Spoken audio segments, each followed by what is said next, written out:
Assalamualaikum warahmatullahi wabarakatuh. Waalaikumsalam. Selamat pagi.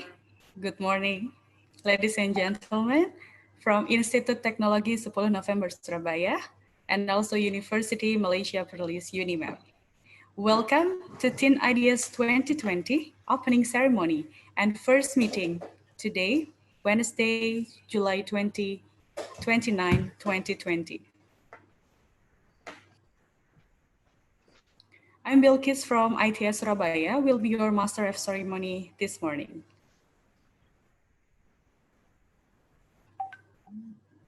The distinguished Vice Chancellor of University Malaysia Perlis, Professor Insinyur Dr. R. Badli Shah Ahmad, the distinguished Vice Rector of Research, Innovations, Cooperations, and Alumni of ITS Surabaya, Bambang Pramujati, PhD. The honorable mentions, Associate Professor Dr. Tunku Salha Tunku Ahmad, Director of Center of International Engagement, UniMAP. The honorable mentions, Dr. Arthur, Deputy Director for Internationalizations Divisions, UniMAP. The honorable mentions, Associate Professor Dr. Maria Anityasari, Director of ITS Global Engagement. The honorable mentions, Bapak Bagus Jati Santoso, PhD, Head of Subdirectorate on Academic Development, ITS Surabaya. The honorable mentions, Ibu Vita Listianingrum, PhD, representative from ITS Surabaya. And the honorable mentions all of invited director and lecturers from ITS and UniMAP, and all of our beloved participants this morning. Okay, ladies and gentlemen, before we proceed to the next agenda, allow me to deliver our schedule today as follows. The first is opening, second is speeches, the third is lectures, fourth is questions and answer sessions, fifth is program overview, group and sector case allocations, and quiz, and the sixth is closing.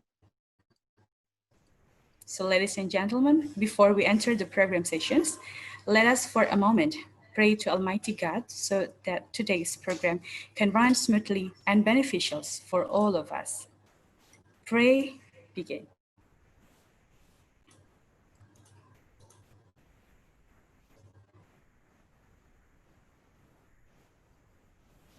Thank you. Okay, as mentioned before, let us proceed to the first agenda as welcoming speech and remarks. The first one will be delivered by Vice Chancellors of University Malaysia Perlis, Professor Insinyur Dr. R. Badli Shah Ahmad. To Professor Badli Shah Ahmad, time is yours. Bismillahirrahmanirrahim. Assalamualaikum warahmatullahi wabarakatuh. Waalaikumsalam. And a very good morning to everyone. Thank you to the Master of Ceremonies for today, Ms. Balkis Octaviani from ITS. The Honorable Bapak Professor Dr. I.R. Adi Supriyanto, the Vice Rector of the Academic and Student Affairs of ITS, professors, lecturers, participants, and the audience from ITS and UniMAP, ladies and gentlemen. First of all, my heartiest appreciation goes to the International Office of UniMAP and also ITS for making this virtual mobility program possible. And I thank you to all the students who have volunteered to participate in this program, be it as participants or the audience. Our today's virtual mobility program is known as the Teen Ideas, but I'm not the teen anymore. Of course, the audience, most of the audience are from teenagers, so that's the reason why the Teen Ideas has been adopted as the theme. And the theme has been selected for the program is New Normal in Varsity Campus, implementing novel technology in the post-COVID-19 pandemic. So I think this is very appropriate theme, what we are having now, the difficulties and also the situation where the pandemic COVID-19 are still around. And I think the Teen Ideas is an online joint program between UniMAP and ITS, which focuses on student group presentations based on topic given in advance and followed by question and answer session with reviewers and the audience. Ladies and gentlemen, as you know, COVID-19 has changed the way we live, and the disease has been, as a reset button that really affects not only the lives of millions of people, but more importantly, the way nature works. It is, of course, undeniable that the COVID-19 pandemic has affected almost all industries of the world. The industries are currently dealing with the devastating effects of COVID-19. From manufacturing to marketing, in the year 2020 has seen shift in the way businesses and organizations operation in the wake of the deadly virus. The higher education sector is not exempted. And across the world, lectures and tutorials have had to be moved online swiftly. Ongoing lab research halted, and also enrollment of new students has deferred or delayed. Almost all student exchange programs and academic conferences that we have already planned earlier have had to be cancelled or postponed. And of course, the negative impact of COVID-19 can be wide-ranging and depends on the nature of the business or organizations itself. But the most obvious one would be on the revenue. In Malaysia, the first case of COVID-19 was detected on 25th of January 2020. And the number of cases increased steadily before the nation's first 2 deaths were recorded on 17th of March 2020. The Malaysian Prime Minister enforced a Movement Control Order, or MCO, on the 18th of March 2020 as a mitigation effort to reduce community spread and overburdening of the country's health system. So similar to lockdowns in China and Italy, the MCO restricted most non-essential activity outside the home. Malaysians were only permitted to leave the house for basic activities such as buying for the groceries and seeking for medical treatment. The MCO also restricted Malaysians from leaving the country and all foreigners from entry. Non-essential sectors were ordered to close operation or allow employees to work from home.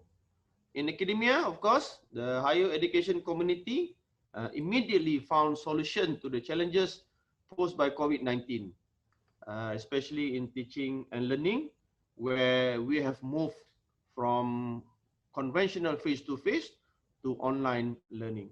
So prior to COVID-19, universities had planned for mobility activities such as summer and exchange study programs, student programs. And following the closure of borders, people's movements came to a standstill and forcing almost all international travel to come to a halt. Thus, international mobility became impossible. However, the COVID-19 pandemic could be a blessing in disguise as it puts everyone in a position to learn about and educate themselves on the latest technology to embrace challenges seamlessly.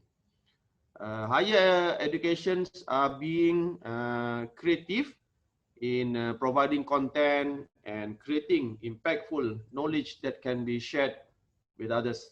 This is where virtual mobility comes in. By definition, virtual mobility involves students or academics participating in activities at other institutions outside their countries without physically attending them. And virtual mobility is the answer to physical mobility concerns, and also has opened the door to many other opportunities. The number of participants in the program could also be double, as the costs are much lower. We don't need to travel, and also we don't need accommodation, and also no meals are provided. And these are the advantages that we are experiencing from our program today.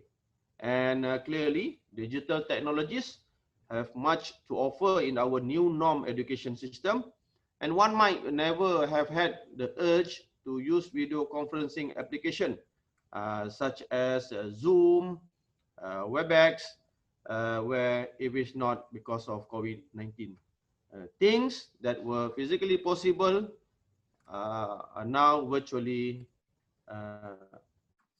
things that were physically impossible and now virtually possible. And virtual conferences, forums, ceremonies, and workshops, as well as live webinars, are the new norm now. Undoubtedly, many people, including all of us, are looking forward to go back to old norm of face-to-face interaction, especially for personal impressions.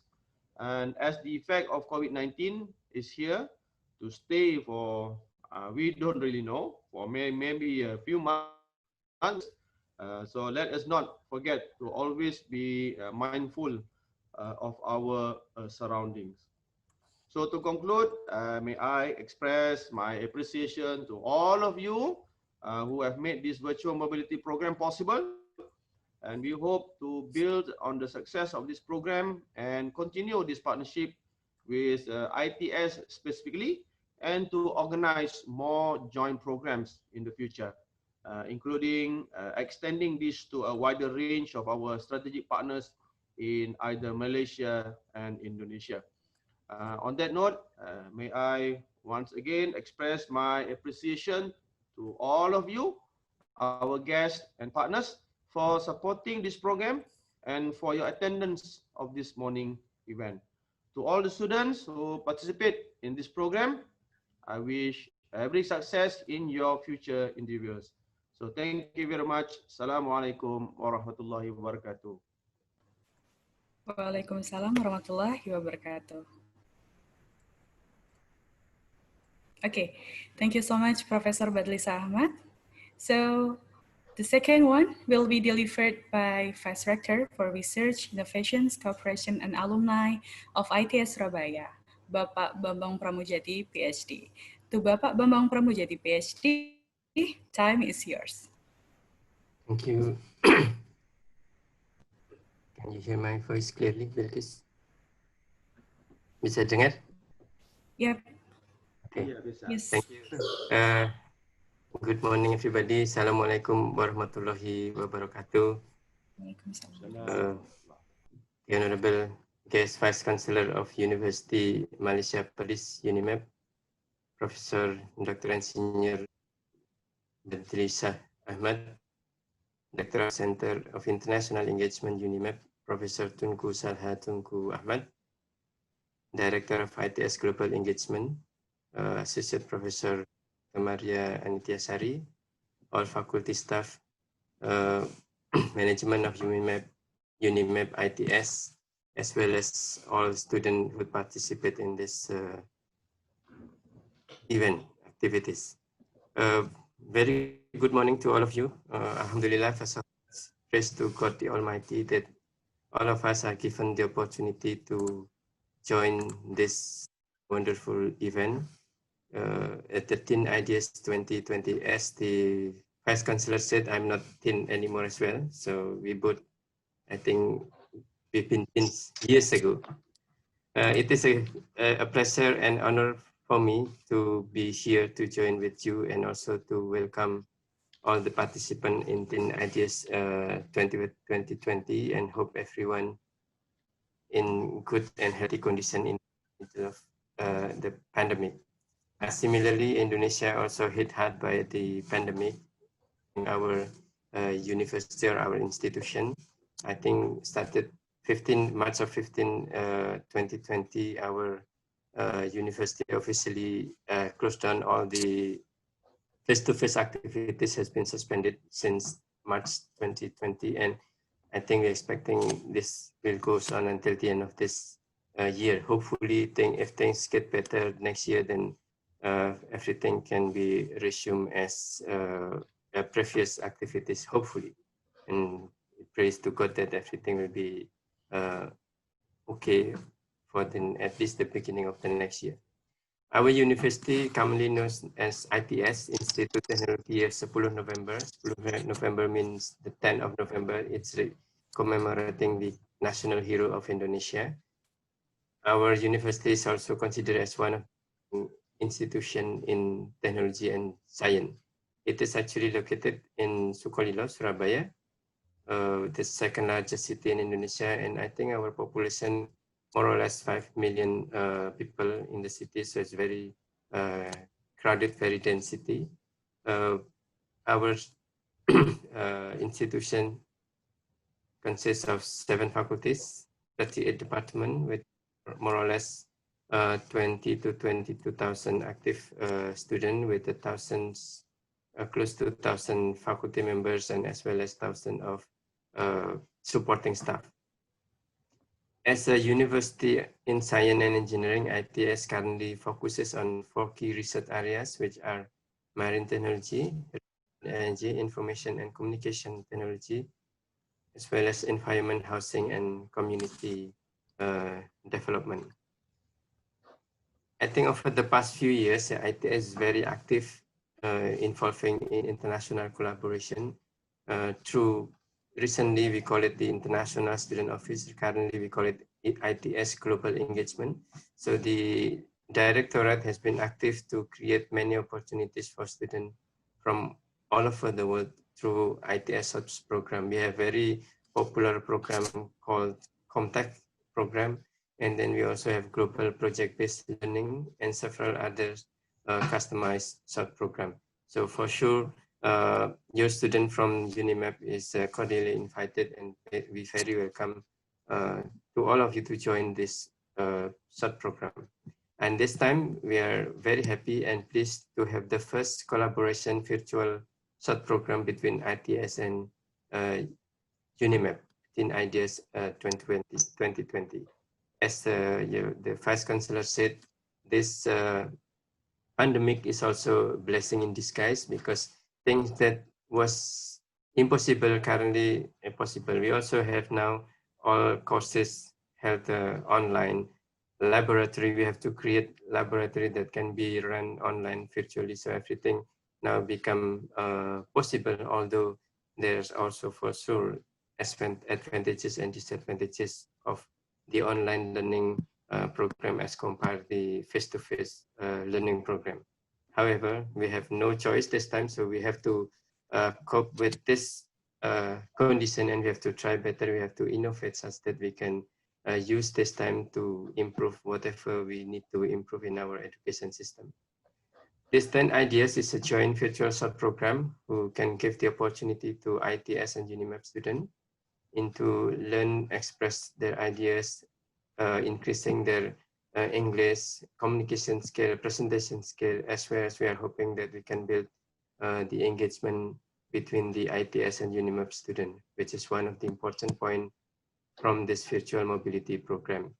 On top of that, we also can start actually building or bridging the collaboration between our faculties. Have a research collaboration with many university officers, many prominent researcher offices, and many prominent institution offices. Therefore, we are really keen to have a collaboration with UniMAP in terms of research. We can also have a not student exchange, but for sure student exchange can be done, but we also have a staff exchange, research exchange, etc. So that's thing that we can elaborate in the future. From these activities, we are hoping that our students can learn that work with different with students with different background, probably with different economic status, with different language ability, etc., etc., and therefore their understanding between each other is very, very important in make everything happen and successful. In ITS also the kickoff program between the ITS and UniMAP in 2020. And beyond of this program, for sure, we are hoping that there will be several collaboration that can be done with UniMAP in the future, such as guest lecture. We are also inviting guest lecture from many university overseas. We also have a collaboration online learning program and other collaboration between Department ITS and UniMAP. And we have 38 department in the institution, and for sure, there's many collaboration that can be done in the future. I guess that's what I can say this morning. And again, thank you for the staff or the I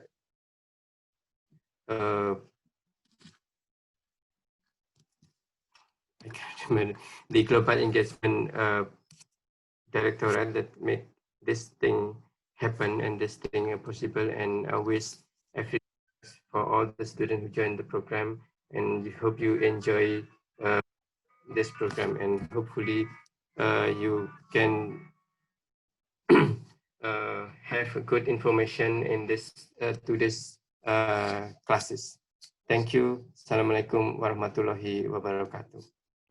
Waalaikumsalam warahmatullahi wabarakatuh. Thank you for the speeches. Before we proceed to the next agenda, let us deeper introduce all of the participants, both to ITS and UniMAP, by playing the university video profile.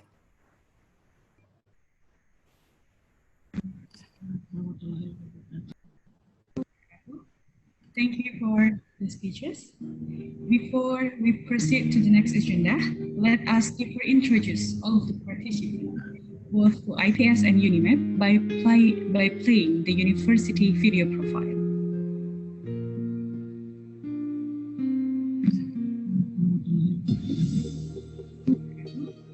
Thank you for the speeches.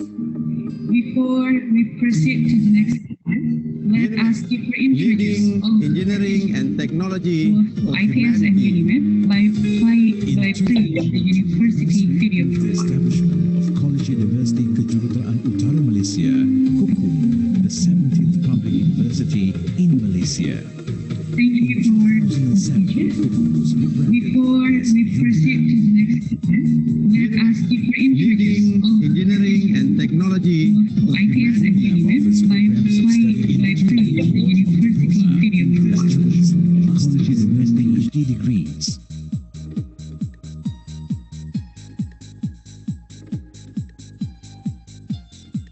UniMAP operates in 3 main campuses. Nature Campus Pawaputera, Computer and Communication Engineering, Manufacturing Engineering,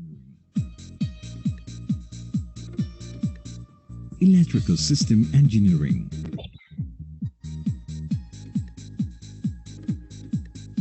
Microelectronic Engineering,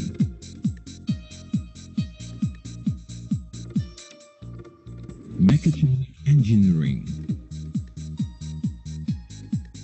Universiti Nature Campus, Faculty of Engineering Technology,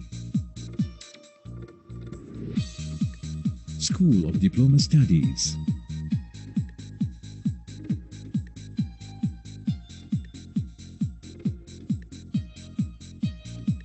City Campus, Materials Engineering, Bioprocess Engineering, Environmental Engineering, Business Innovation and Technopreneurship, Human Development and Techno-Communication. UniMAP continuously carries out research that brings benefit to all. Nanotechnology research in UniMAP looks into faster, easier, and more accurate detection of microbiological diseases.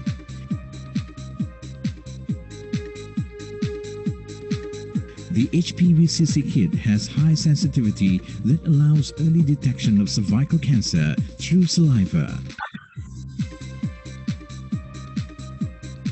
With the application of greenhouse technology, the Sustainable Agro Technology Institute has developed a method to enable the Perlis harum manis to be harvested all year long. A greenhouse monitoring system has been built to regulate temperature, humidity, and level of carbon dioxide to create an environment conducive for the growth and maturity of the fruits. A bus monitoring system developed by the UniMAP Center of Excellence for Advanced Sensor Technology facilitates efficient monitoring of university buses for students. Under UniMAP's social responsibility programs, an alternative source kit known as EPS kit has been developed. Each year, UniMAP produces alumni whose presence is felt the world over, in many parts of the world. Even though it's a different industry, different profession, but we still need the soft skill, the leadership skill that we learned, that we were taught in school during our university days. It's a lesson learned. We were taught as we through this life.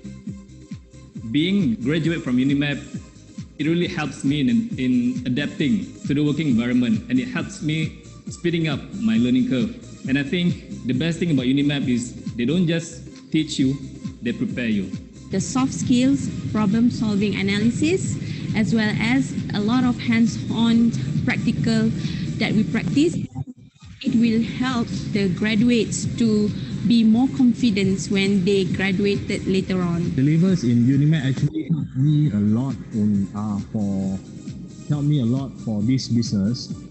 Here I want to thank UniMAP for giving me very good education for me. UniMAP mantap. UniMAP researchers are globally recognized, evident through the acquisition of numerous international grants. UniMAP is my first choice because the programs offered here are focused and they fulfill the expectation of the industry.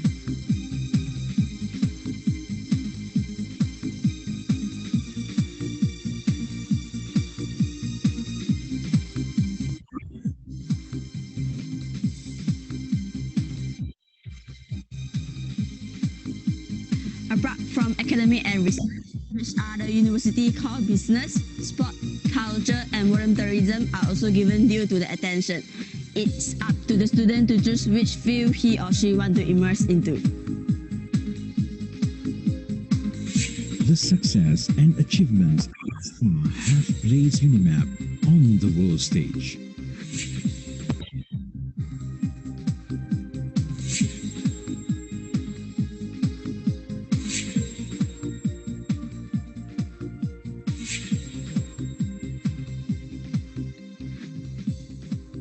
We are proud of our numerous achievements, including being recognized as the world's top 700. Guided by our core values of knowledge, sincerity, and excellence, UniMAP will become even better and stronger towards a brighter future for all. UniMAP, mantap!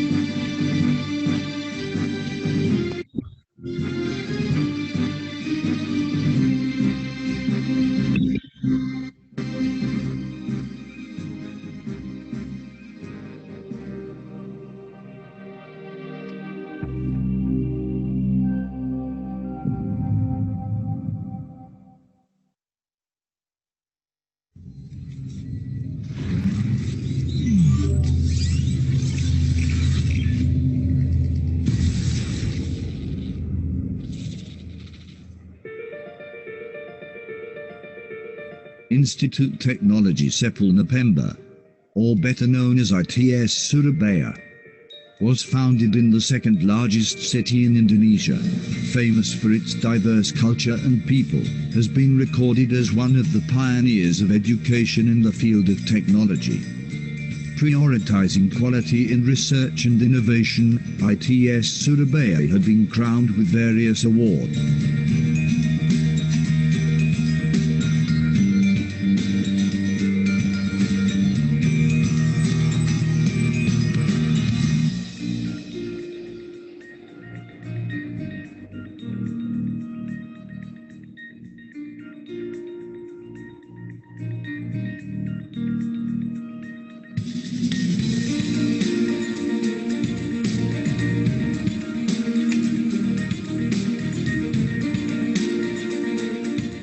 Occupying a large area of 180 hectares as its main campus, ITS has 20,000 students, 1,000 academic staff, 1,000 non-academic staff, and 39 departments.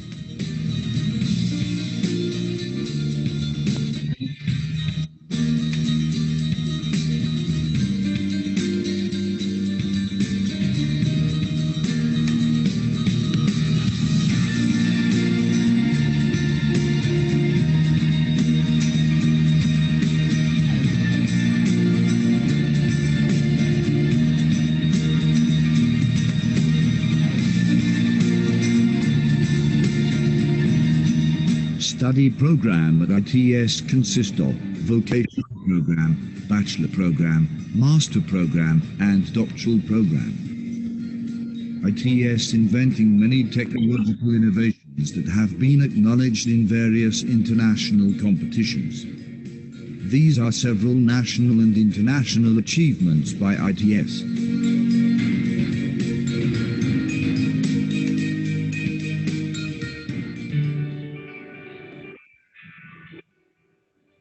ITS, within the next 5 years, it would be a research and innovative university.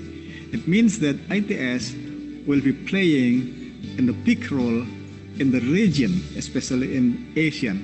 For the next long term, in 2045, ITS would be an entrepreneurial university, means that having a big role playing in the global world.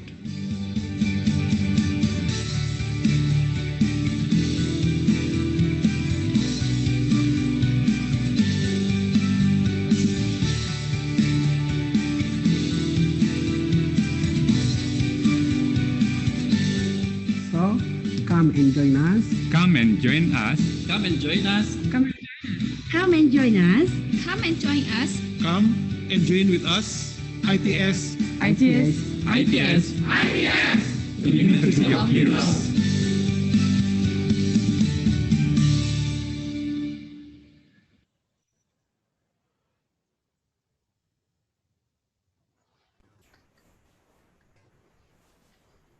Thank you for the university video profile, for the beautiful video profile of ITS and UniMAP. All right, before we proceed to the next agenda, allow me to once again kindly ask to all participants to adjust the ID screen name on this meeting using format as follow ITS or UniMAP _ your name. And also once again, allow me to give a reminder to all of the participants to fill the online registrations at the link bit.ly/teenideasattendance _ meeting1 as attached in the chat room. Okay, without any further ado, let's proceed to our main agenda today that will be moderated by Ibu Vita Listianingrum, PhD, a senior lecturer from Electrical Engineering Department, ITS Surabaya. To Dr. Vita, time is yours.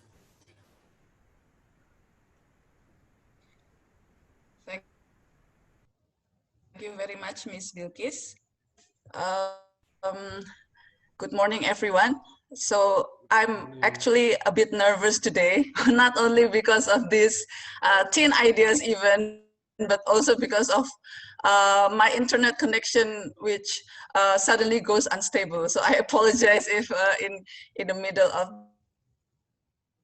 this event, I lost connection. I hope Ms. Bilkis can. We will have 2 speakers for today's session.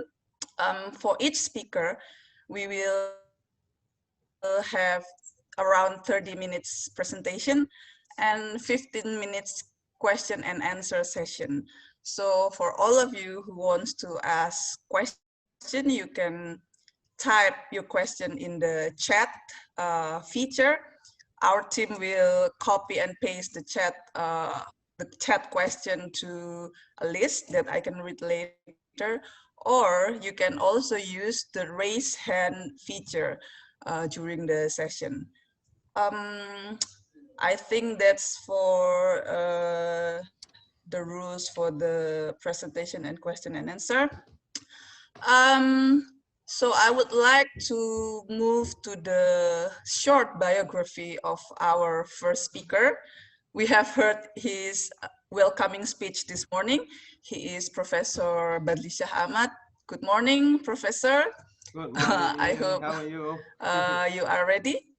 Yeah. So he is an alumni from United Kingdom.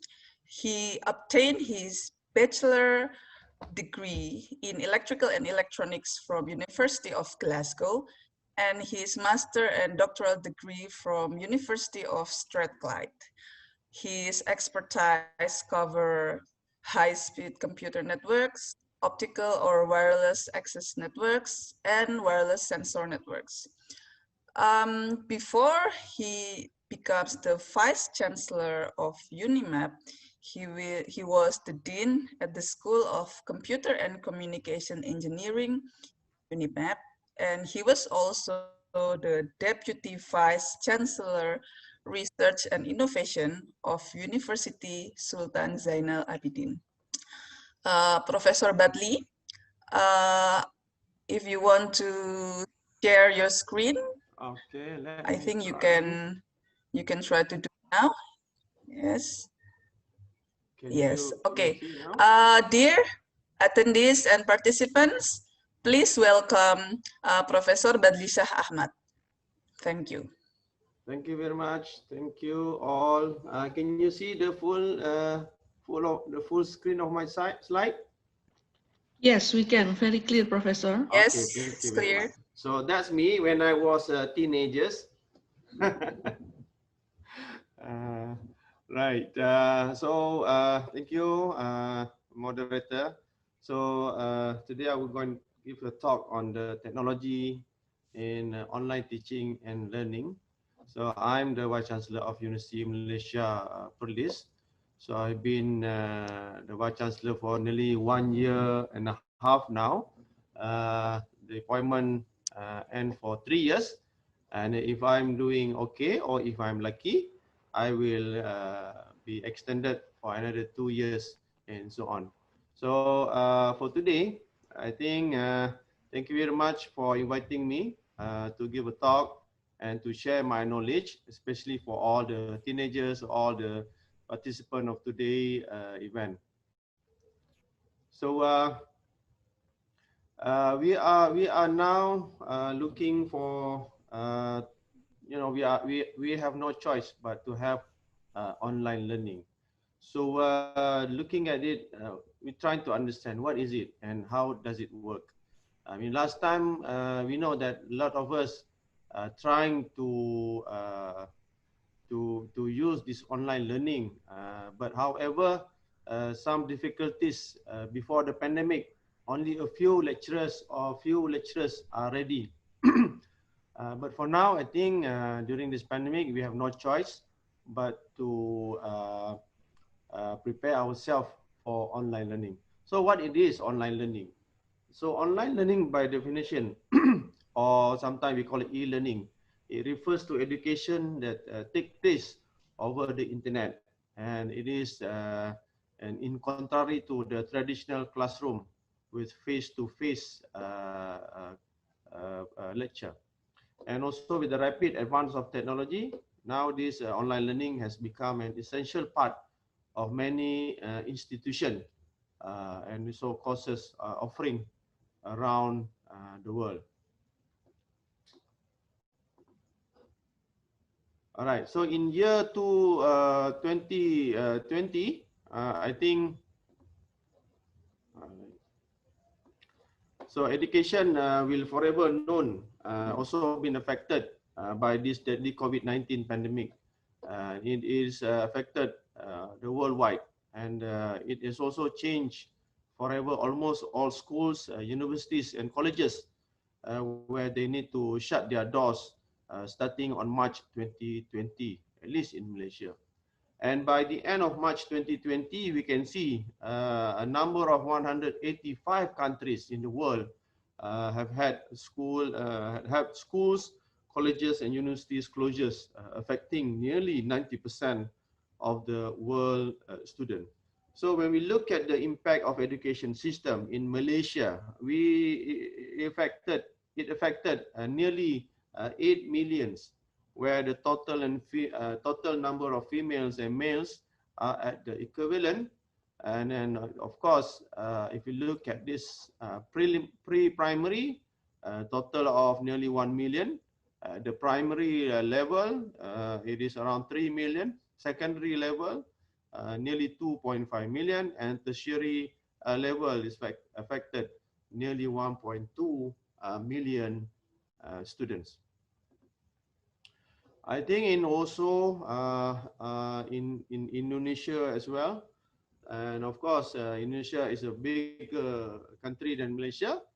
Is affected nearly 86 million learners, and the number of learners affected in pre-primary around 6 million, primary nearly almost 29 million, secondary 24, and also tertiary 8 million learners. So of course, when we look at this famous scientist, Albert Einstein, so he said, in the midst of every crisis, there always lies great opportunities. So due to the schools and the universities closure, I think education has changed dramatically. And of course, with the distinctive rise of e-learning, where teaching is undertaken remotely and of course on digital platform. So it is an alternative teaching and learning method that we have to engage, or we need to put in place. Universiti Malaysia Perlis also been affected hardly. And of course, we when the MCO, or the restricted movement has been implemented in Malaysia, we have difficulties to run our face-to-face lecture, and we have decided to perform online learning since April 5th, 2020, because we decided that it is very important to continue the studies, because we don't want our students, especially for the final year students, to be able to graduate on time. So we want to help them to graduate. So we decided, so the teaching and learning started online on the 5th of April 2020. And also a new statement by the Higher Education Ministry mentioned that all universities lectures should be done online until the end of this year, 2020. Of course, with a few exceptions, like they mentioned about postgraduate students, especially who are in the process of graduating, and also for the final year students also, at the last year of their studies, they need to complete the studies, so they need to be can be done. I mean, they can do some of the experiment at the lab during this COVID pandemic. So we decided to shift to full-fledged online learning, and students are allowed to learn at their own convenience without physical presence at schools or lecture hall. That means there is no face-to-face at all. Only online learning are conducted. So this is to prevent and control over the spread of the virus head on.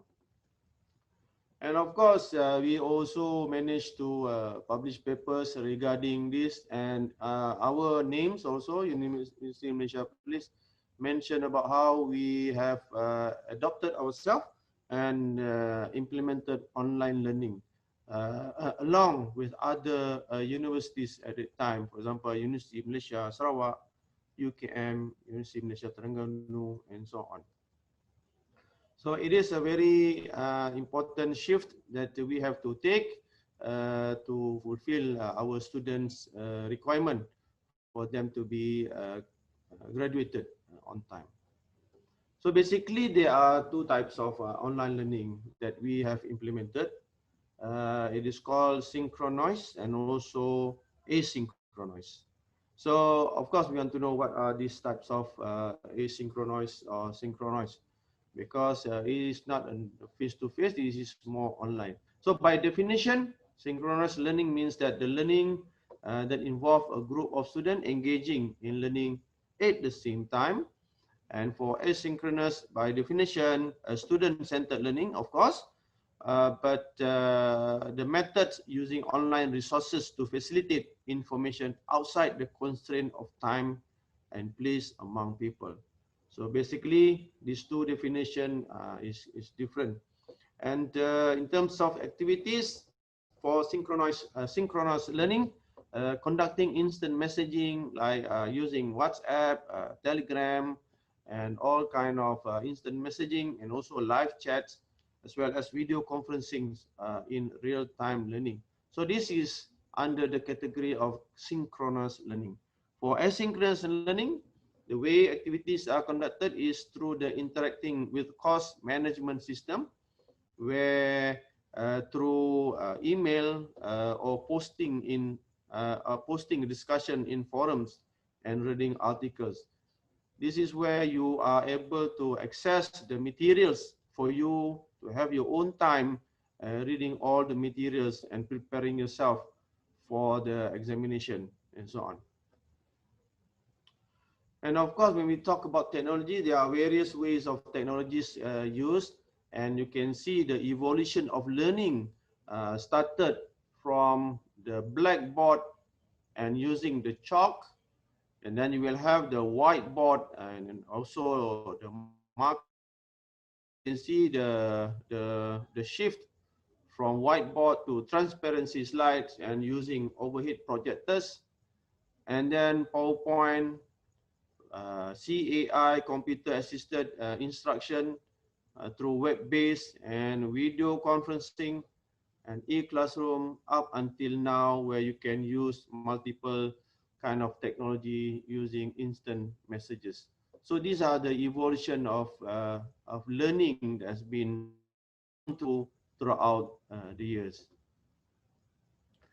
So when we look at teaching technology, when we look at the definition, as it is defined as the study and ethical practice of facilitating learning and improving performances by creating, using, and managing appropriate technological processes, and also resources. And of course, all types of learning, we have the objective.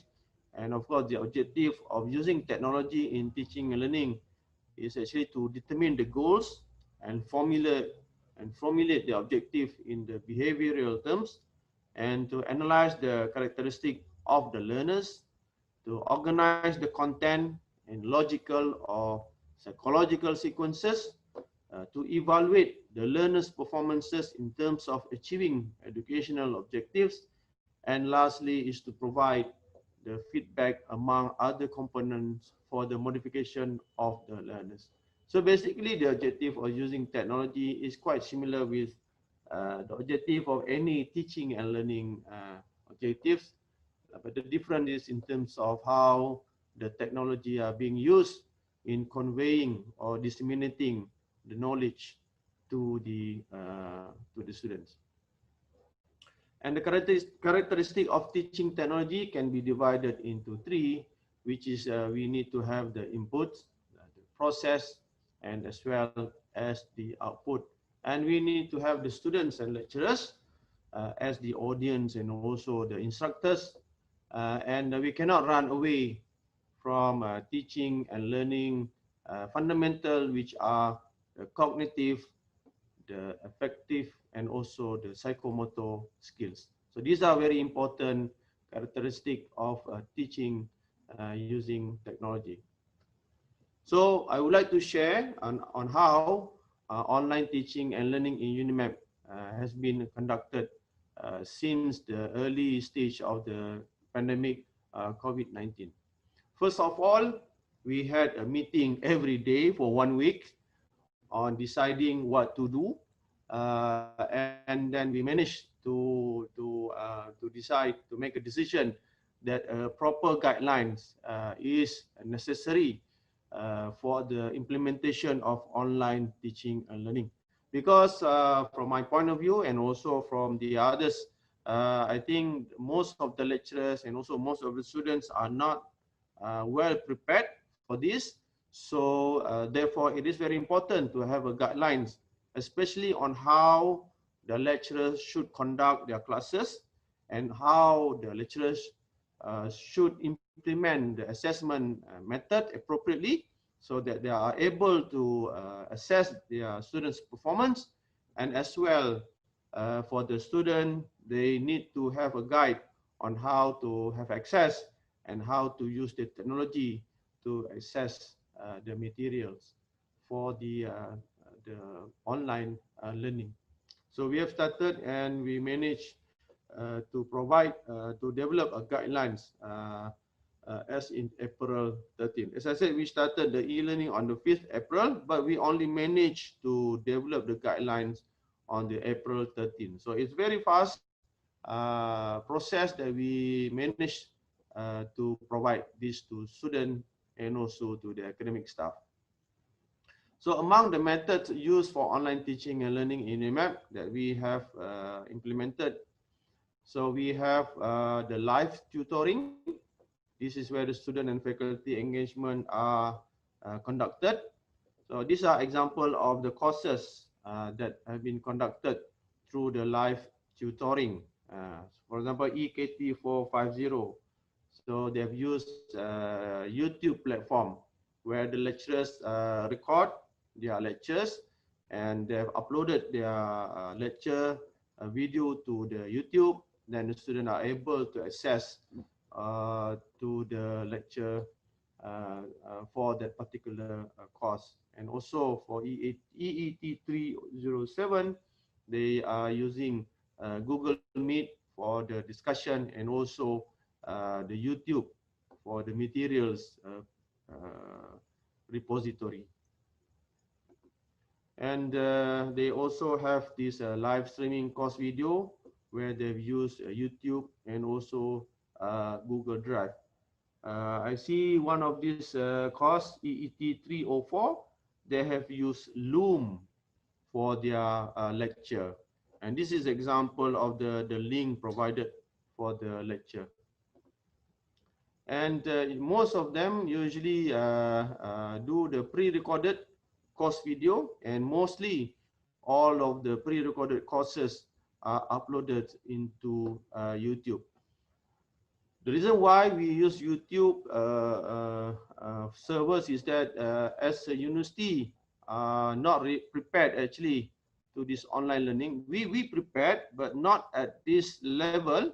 So due to the limitation or shortage of storage, so that's the reason why we encourage our lecturers to use the YouTube channel for streaming their lecture. And there are many ways that have been conducted in terms of the assessment. Usually they will use the Google document, Google, and also other ways to do the assessment of the students. So these are some of the student interaction, as well as they use Facebook and the portal that we provided for all the students. So these are some of the examples of an online assessment announcement to the student on how we disseminating the guidelines of teaching and learning through online. So we do lots of engagement with the student. We set up a portal so that we can have engagement with the student to those who have difficulties, especially assessing the teaching and learning through online. So there are many ways that we have conducted. We also provide the library materials for the student to have access to it, and all the materials are available for the student no matter where they are.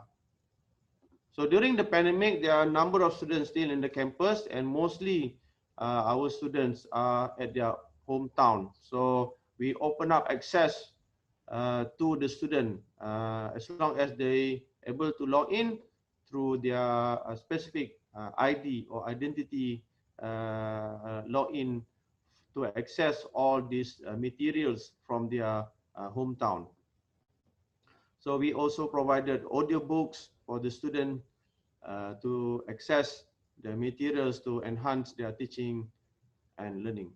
So mostly we, UniMAP has already have collaboration with Google, and Google have provided us with the G Suite for education. So we can use the Google Meet, and they provided us with the free license for educational institution, as well as using Microsoft Teams, and also we are provided with the Cisco technology, which is called WebEx. Also some type of application for video conferencing. So with the university's subscription to G Suite for education, Microsoft and WebEx, all of our staff and students are able to enjoy a series of free and premium Google tools that are tailored for schools and online learning for them to use. So this is an example of the G Suite that has been used, quite similar with Microsoft tools, with Excel and so on. So why, then we talk about the advantages of using technology in teaching and learning. Number one is, of course, easy access to information. I think everybody agree that lots of information are all available online. You just Google and type the topics, you should be able to access the information. And of course, you will have a greater interest in learning. This is new way, no more face-to-face, and you can have access to all the materials that you are interested in selectively. And of course, this is to increase the retention of information. So we want to be able for the student to explore more information outside the classes and explore it throughout the worldwide web for more information. And of course, you can have knowledge sharing easily through all the platform and tools. And there are many more, like robust information storage, better presentation of information in compared to face-to-face. Then you are able to have the video, and also you can have online chatting with the lecturers. So these are mostly the advantages of using technology, especially in these modern days for teaching and learning. So on top of that, the implementation of online teaching and learning in UniMAP actually has benefited UniMAP students and staff in many ways, where the online teaching and learning has become a catalyst for digital transformation in UniMAP. We are in the process of doing digital transformation. So this is part of the item that we are planning to do. And it is also aligned with our digital transformation agenda. And as well as online teaching and learning also has enabled the implementation of virtual mobility program, such as what we are doing today. If not, this is become impossible if COVID pandemic has not been here. So this really has benefit for both University, UniMAP, and also ITS to collaborate more actively. And of course, there are many, you cannot run away from challenges.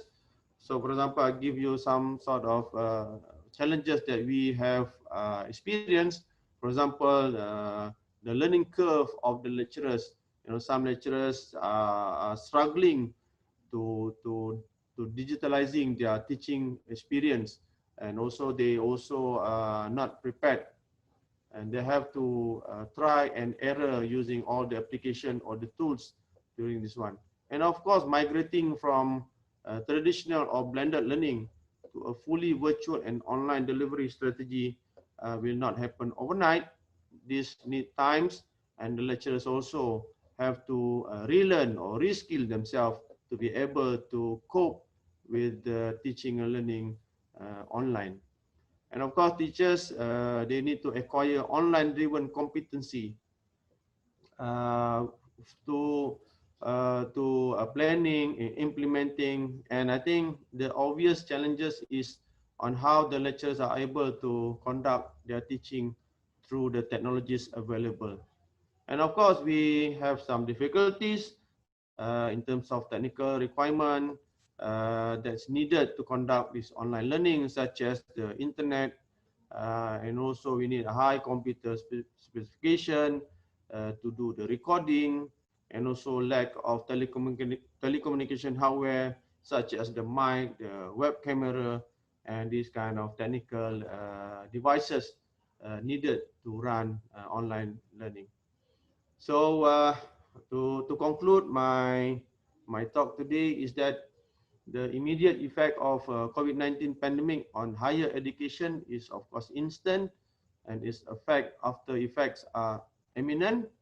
But however, as I mentioned earlier, we cannot just stop our learning, so we have to continue. Therefore, a proper planning, proper implementation, and the method of assessment of the best practices initiated by higher education institution must be properly documented for future reference. And of course, the devastating pandemic has opened up the opportunities to upgrade its educational mode of delivery and transfer its attention to emerging technology. So we cannot run away. This is the new trend. You like it or not, life has to continue, education has to continue, and we have to really rely on digital technology through online learning. So with that, I would like to thank, and I open up for any question and answer to all the audience. Thank you.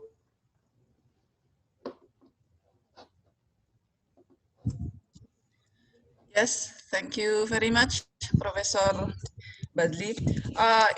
Interesting things, because I think many things that you have shared in your presentation have also been experienced by us in ITS, both by the lecturers, the staff, and also the students, the challenges and also, yes, the advantage. Yes. So, okay, we have some question right now.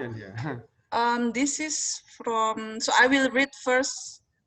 I will read first from the chat. Sure. This is from Tias from ITS. She would like to ask a question about lecturers' preference on the type of e-learning that you mentioned earlier. Do lecturers prefer synchronous or asynchronous learning? Thank you. That was Thank you very much for the question. To be honest with you, we have not done any survey on which methods that lecturers have particular preference. But as I said, it depending on the lecturers. Some lecturers, they would like to have this face-to-face or the synchronized types. But sometimes doing synchronized learning, sometimes the lecturer will go beyond the time duration. For example, they can speak up to 3 hours. So, so if the lecturers wish to have synchronized types of teaching, they have to have their own control of themselves to make sure that the teaching is not too long, because online learning for more than 1 hour is not recommended, because it's very tiring, because you have to look at the screen. For me, I don't know which one because we have not done any survey on this. But again, for me, it's up to the lecturers. I mean, they can try, they can choose whatever types that they want, either synchronized or asynchronized. But I believe that this teaching online has need to be done in both methods, either synchronized and also asynchronous. As I said, synchronous, you have to able to manage your time so that you don't speak too long. But using asynchronous, you allow your audience or your student to have their own time to digest the materials. And of course, synchronous is good if you want to have a tutorial like a Q&A session. So again, up to the lecturers, whatever way they want. But for me, I think the lecturer should conduct both method to have effective teaching and learning. Okay, so we go to the next question. Yes, I hope that answers the question. There are Thank many you. questions. So yeah. Which one? Let me see. Oh yeah.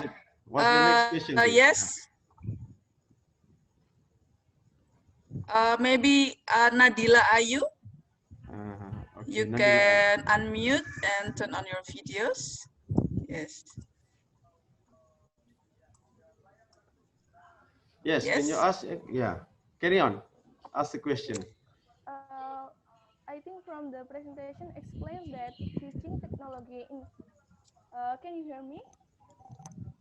Can you raise your voice a bit? It's a bit slow. Yeah.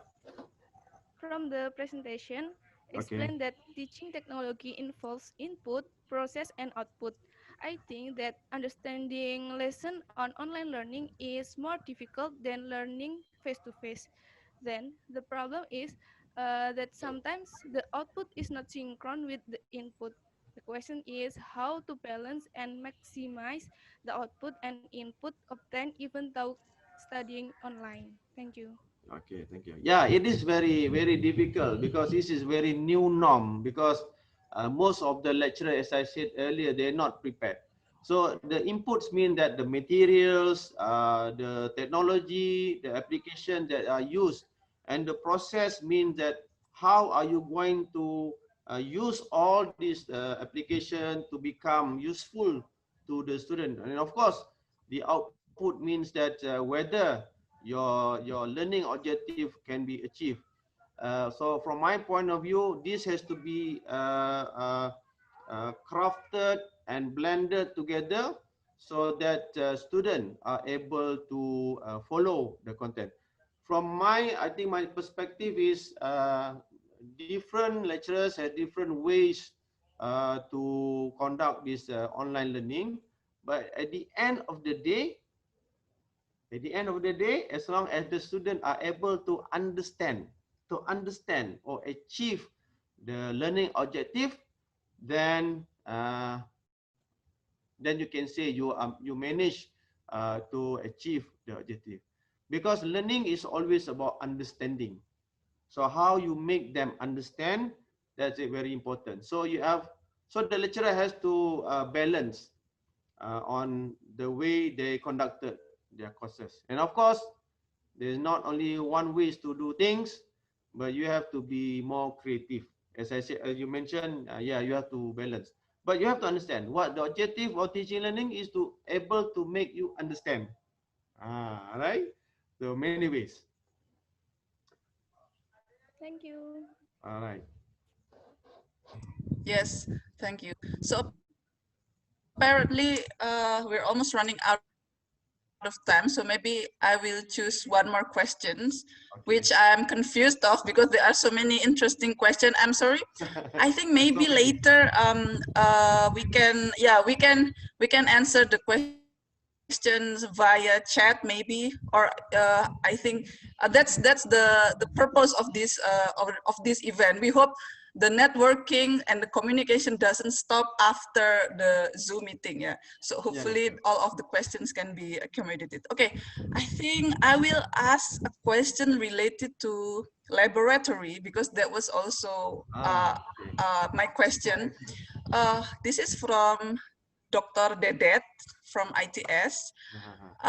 His question is, I am wondering how laboratory session is run during COVID in UniMAP. Yeah, I think this is also important. Yes. Thank you very much for the question. Yes.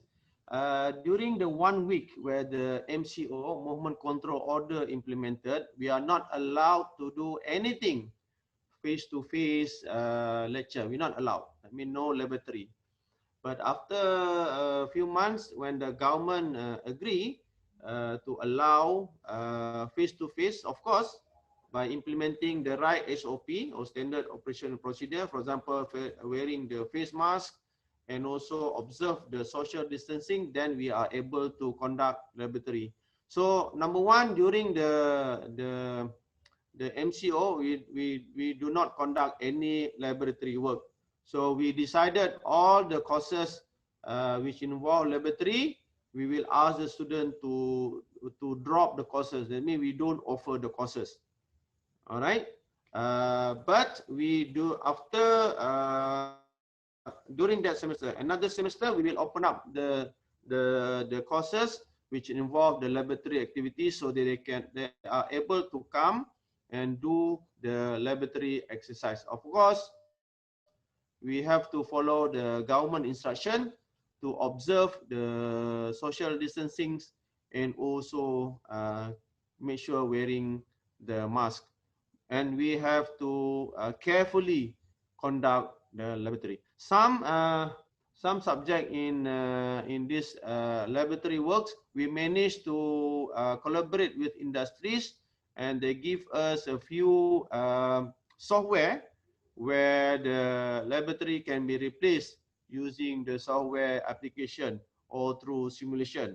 But the one where we couldn't find any replacement for the laboratory, we are preparing it to be done during outside the movement control orders, and of course we will follow the government instruction and observe the SOP during mass and also implementing social distances. Okay. Yes. All right. Thank you very much. Yes. Apology that I could not read all of the questions. So for the attendees and participants, hopefully you can still ask via private chat maybe. Okay. I think that's all for the first speaker. Before I move to the second speaker, I would like to ask everyone to use the clap reaction like what I'm using right now, or you can just clap in front of your camera. Let's not make this virtual session a barrier to show our appreciation for the speaker. Okay, everyone, let's give applause to Professor Badli. Thank you, thank you. Thank you very much. Thank you very much. Okay. So let's move to the next speaker from ITS. Let me introduce Dr. Bagus Jati Santoso. He is now the head of Subdirectorate of Academic Development of ITS. Good morning, Mr. Bagus Jati. Can I spotlight your video? Good morning. Bagus ya, bagus. Yes. How are you? Good. Yes. Good. Hopefully you are fine. Yeah. So he's an alumni of ITS. He got his bachelor degree from Department of Informatics, ITS, and he obtained his master and PhD degree from National Taiwan University of Science and Technology. His research track is knowledge and data engineering, mobile computing, and computer security. Dr. Bagus Jati, are you ready with your presentation? You can try to share your presentation right now. Wait a moment. Dr. Bagus Jati.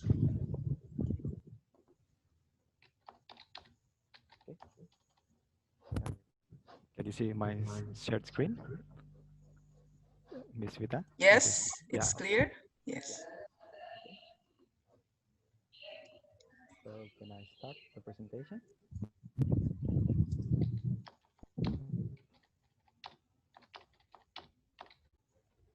Okay, thank you for this good chance and opportunity to present in the good event, the virtual mobility program Teen ITS that conducted by the ITS and the University Malaysia Perlis. Honorable mention, Professor Badlisa Ahmad, the Vice Chancellor of UniMAP, and then uh, the Dr. Bambang Pramujati, the Vice Rector of ITS, and then all of the director, the faculty, the committee, and the participant. Good to see you. Now I want to present my presentation. This is about the COVID-19, higher education and new pedagogy.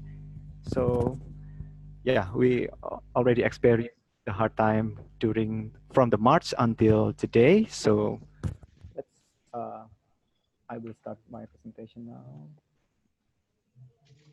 Okay.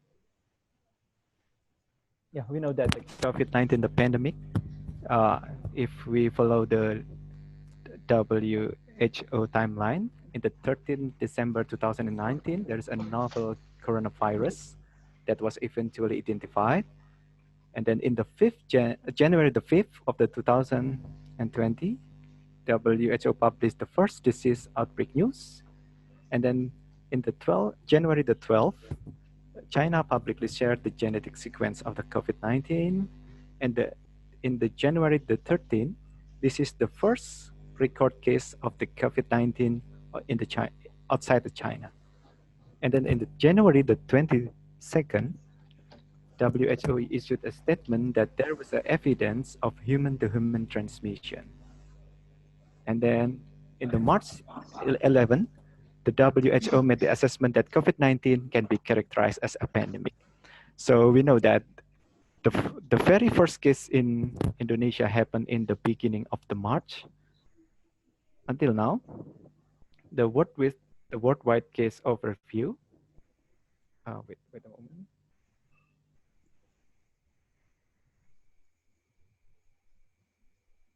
Yeah, the worldwide case overview. The case is 16 million, and then the recover in 9 million, and then for the deaths, there are 657 kilos. So how about the COVID-19 effect? We know that there is a global air freight capacities. It means that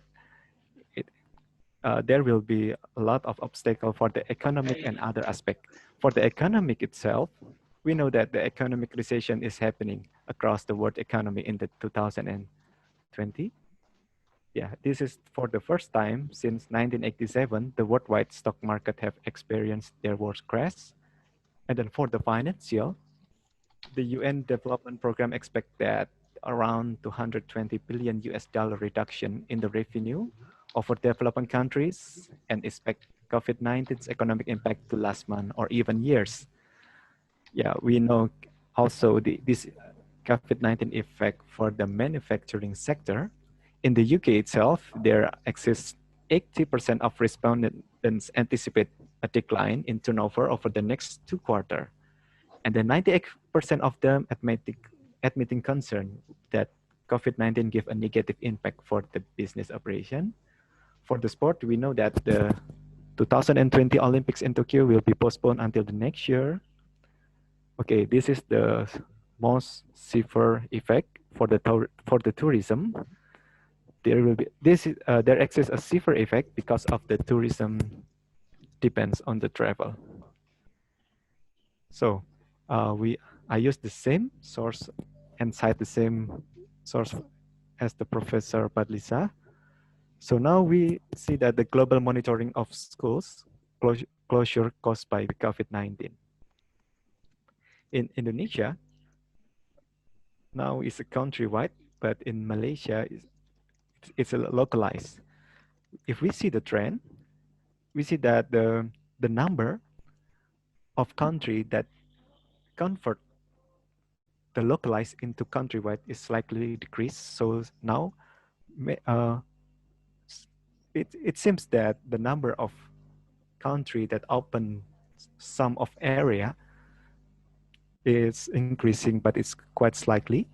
Totally, there is a 1 billion affected learners, in which 16% of that as total enrolled learners, and then 106 countrywide closures.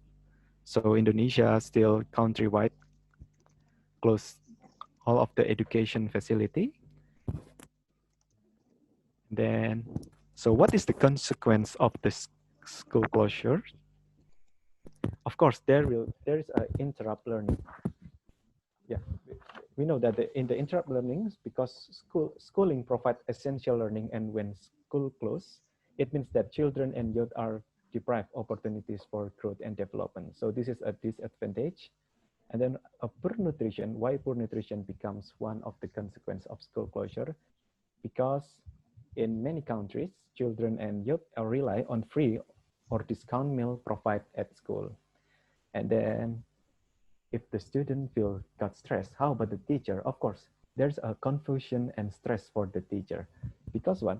Because when school closes unexpectedly for unknown duration, teachers are often unsure of their obligation and how to maintain connection and communication with students to support learning. The biggest problem for the teacher is how to do the assessment and make sure that students know the lesson. So yeah, this is a new problem because of this COVID. And then parents are unprepared for distance and homeschooling. When school closes, parents are often asked to facilitate the learning of children at home with a facility, but not all of the family can prepare those facilities, such facility. And then there is a challenge in creating, maintaining, and improving distance learning. Also, there's a gaps in childcare. When there is no option for the parent, working parent often leave children alone when school closes, and this can lead to risky behavior. And then there will be high economic costs because working parents are more likely to miss work when school closes in order to take care of their children. And then there will be an increased pressure on school and in the country that school system that remain open. And then this is a problem in some developing country, rise in the dropout rates, because it is a new challenge to ensure children and youth to return and stay in school when schools reopen after the closure. And then increased exposure to violence and exploitation. And also there is a social isolation. It is for children because schools are hub of social activity. This is a center of social activity for the children. So the social isolation becomes one of the consequences of the school closure. And then the last challenge is how to measure and validating the learning process itself. This is the consequence of the school closure. And how about the higher education, COVID-19 and higher education? Yeah, over the past week, education officials have been forced to cancel the class and close the door to campus across the world in response to the growing coronavirus outbreak. In ITS itself, we start to help the learning activity from home start from the March 16, 2020. Okay. And then COVID-19 has accelerated the digital transformation of higher education. This is the blessing in disguise, or maybe this is the only good effect of the COVID-19, in which it will accelerate the digital transformation. And then there will be a some suggestion or some adjustment. We can maximize the online learning. Also, university needs to develop the robust system, the robust and highly scalable system. and then educate students on the best practice, not only the theoretical, but now we are more objective-centered learning, and then gather information and apply learning. So we need to know, because we are now using a distant learning, so we need to gather information, everything from student, like providing a feedback, asking, hey, in which part of the material that you are not master, or have you do you have some problem in some material and others. So we need to always gather information from students. And how about ITS? So ITS itself closed the campus from March 16, 2020, and moved the learning activity into online-based activity until the end of 2020. So we utilize a robust and highly scalable learning management system. Then we name it My ITS Classroom, classroom.its.ac.id. And then it is a Moodle-based system but it is already highly customized that support online meeting. From the next semester, we also provide a Teams meeting. And then there's a quiz, a resource sharing, assignment, and other activity for both teachers and students. Also, it has collaborated with Microsoft Office 365. And then for infrastructure itself, we provide a web server. Sorry, this is too technical, but we provide a web server in which each of them contain 16 gigabyte RAMs, and then one load balancer. And we have one database server that has a memory capacity of 128 gigabyte. In one semester, from March until July, the total data of all course in ITS takes 3.5 terabyte, means 3,500 gigabytes of data. So it is very exhaustive, but this is the consequence of conduct the online learning. So we have 3.5 terabyte data. Totally we have 2,763 online class last semester. And then we have 21,000 synchronous meeting and 10,000 asynchronous meeting. From this number, we know that synchronous meeting still be the preferred option for the teacher, but we now encourage teacher how to conduct the good asynchronous meeting. So we will provide some training for teacher to prepare this, to anticipate these numbers. So synchronous meeting almost twice from the asynchronous meeting in the last semester. Okay, ITS also provide education fee relief for students that their family experience hardship due to COVID-19. And then we also start the MOOC program. So ITS have encouraged all of the teachers to create the MOOC material, massive open online course that we want to educate teacher how to conduct a good asynchronous learning content.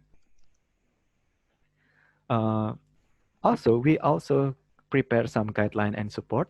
ITS creates some documents to support the online course, like a key document of e-learning, and then guidebook for the teacher, guidebook for students.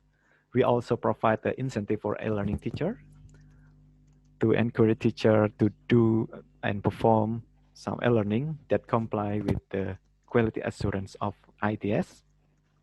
And then ITS also encourage some department to join the e-learning competition-based grant from the Ministry of Education and Culture of Indonesia. We get that the last month, the Department of Geophysics got a Center of Excellence Merdeka Belajar 2020. And then Computational Intelligence, one of the course in the Department of Informatics, got a Digital Module Innovation Grant of Indonesia in 2020. So how about the synchronous versus asynchronous in ITS? Yeah, as explained by the Professor Badlisa in the previous presentation, this asynchronous learning allows students to access material, ask questions, and practice their skill at any time that works for them. So there is no requirement that teacher and student are in the same times. And then Synchronous learning require attendance at scheduled meeting or lecture. While this could be in a person in a traditional classroom, the term is most often applied to the online course. So until now, all teachers in ITS still prefer this mode, but we want to change to shift so that the number of asynchronous and synchronous have the same ratio. In the synchronous learning, in an online setting, we include the following: scheduled quiz and tests, and then scheduled chat room time for students to share the ideas, and then scheduled video conference or group phone calls, and then live stream lectures or demonstration. Meanwhile, for the asynchronous learning, we use other tools and system to allow the instructor to interact on their own schedule. So in the asynchronous, the teacher needs to prepare the recorded presentation, maybe a slideshow or video, and then send it by email maybe. And then we also provide the discussion board in the My ITS Classroom application, and then through social media group. Also, through the collaborative document in the cloud, we have prepared the Office, Microsoft Office 365. So I would like also explain about the pedagogy. So because this pedagogy is the important things that I think it now become shifting from the classic one. So pedagogy, the first time is the classic pedagogy and then a modern pedagogy. Now there exists the online learning pedagogy. Pedagogy, what is pedagogy? Pedagogy is refers to the theory and the practice of learning and how this process influence and is influenced by the social, political, and psychological development of the learner. So the pedagogy is like a framework that adapted by the teachers to shape their action, judgment, and other teaching strategies by taking into the consideration the theory of learning, understanding of student and their needs, and the background and interest of individual students. So it's become two-way of how to conduct the education. Pedagogy itself is often described as the act of teaching. Now, let me briefly explain about the classical pedagogy. The classical pedagogy, there is an X aspect. The first one comes from Latin word "festinalente," means that make haste slowly. This mindset is helpful for digging in and getting the work done. Or in bahasa we say pengendapan. So when we learn something, we need a time to digging more. Oh, we get more insight from the learning. The second one is also from Latin words multum non multa, mean much, not many. What does it mean? Intentionally choose the few things that will cultivate and do well, rather than everything, but only halfway. And then the third one is repetitio mater memoriae, or repetition is the mother of memory. I think we all know about this number 3. And then songs and chants, write it, say them out loud, and then repeat them as much as possible. This is for the classical pedagogy. And then the 5 is embodied education. Invitation to embody what we are trying to teach in artifact of some kind. It means that we are not only studying about the theoretical, but what is the implementation in the real world. So this is means that the embodied education. And the 6 about we need to grow the wonder and the curiosity of the student. Wonder and curiosity are the things that ties all the theory subjects into practical aspect in life. So without wonder and curiosity, it is hard to relate the theoretical and the practical aspect in life because they doesn't have any encouragement to study deeply. And then the educational virtues, always remember things that the student need to become rather than get busy thinking about the activity. This is the good guide for teacher. So we need to always remember things, what we want study a student needs to become, not we focus on, hey, you need to study A, B, and C, but what is the main goal? What is the objective? This is the educational virtues. And then the last one for the classical pedagogy is goal and contemplation. teacher and student need to do a deep and transformative at the end to the work or course. This is the classical pedagogy, but the new one, the modern pedagogy, there is a 10 aspect. There is 10 aspect of learning strategy for the modern pedagogy. Okay, we are the 20th century generation.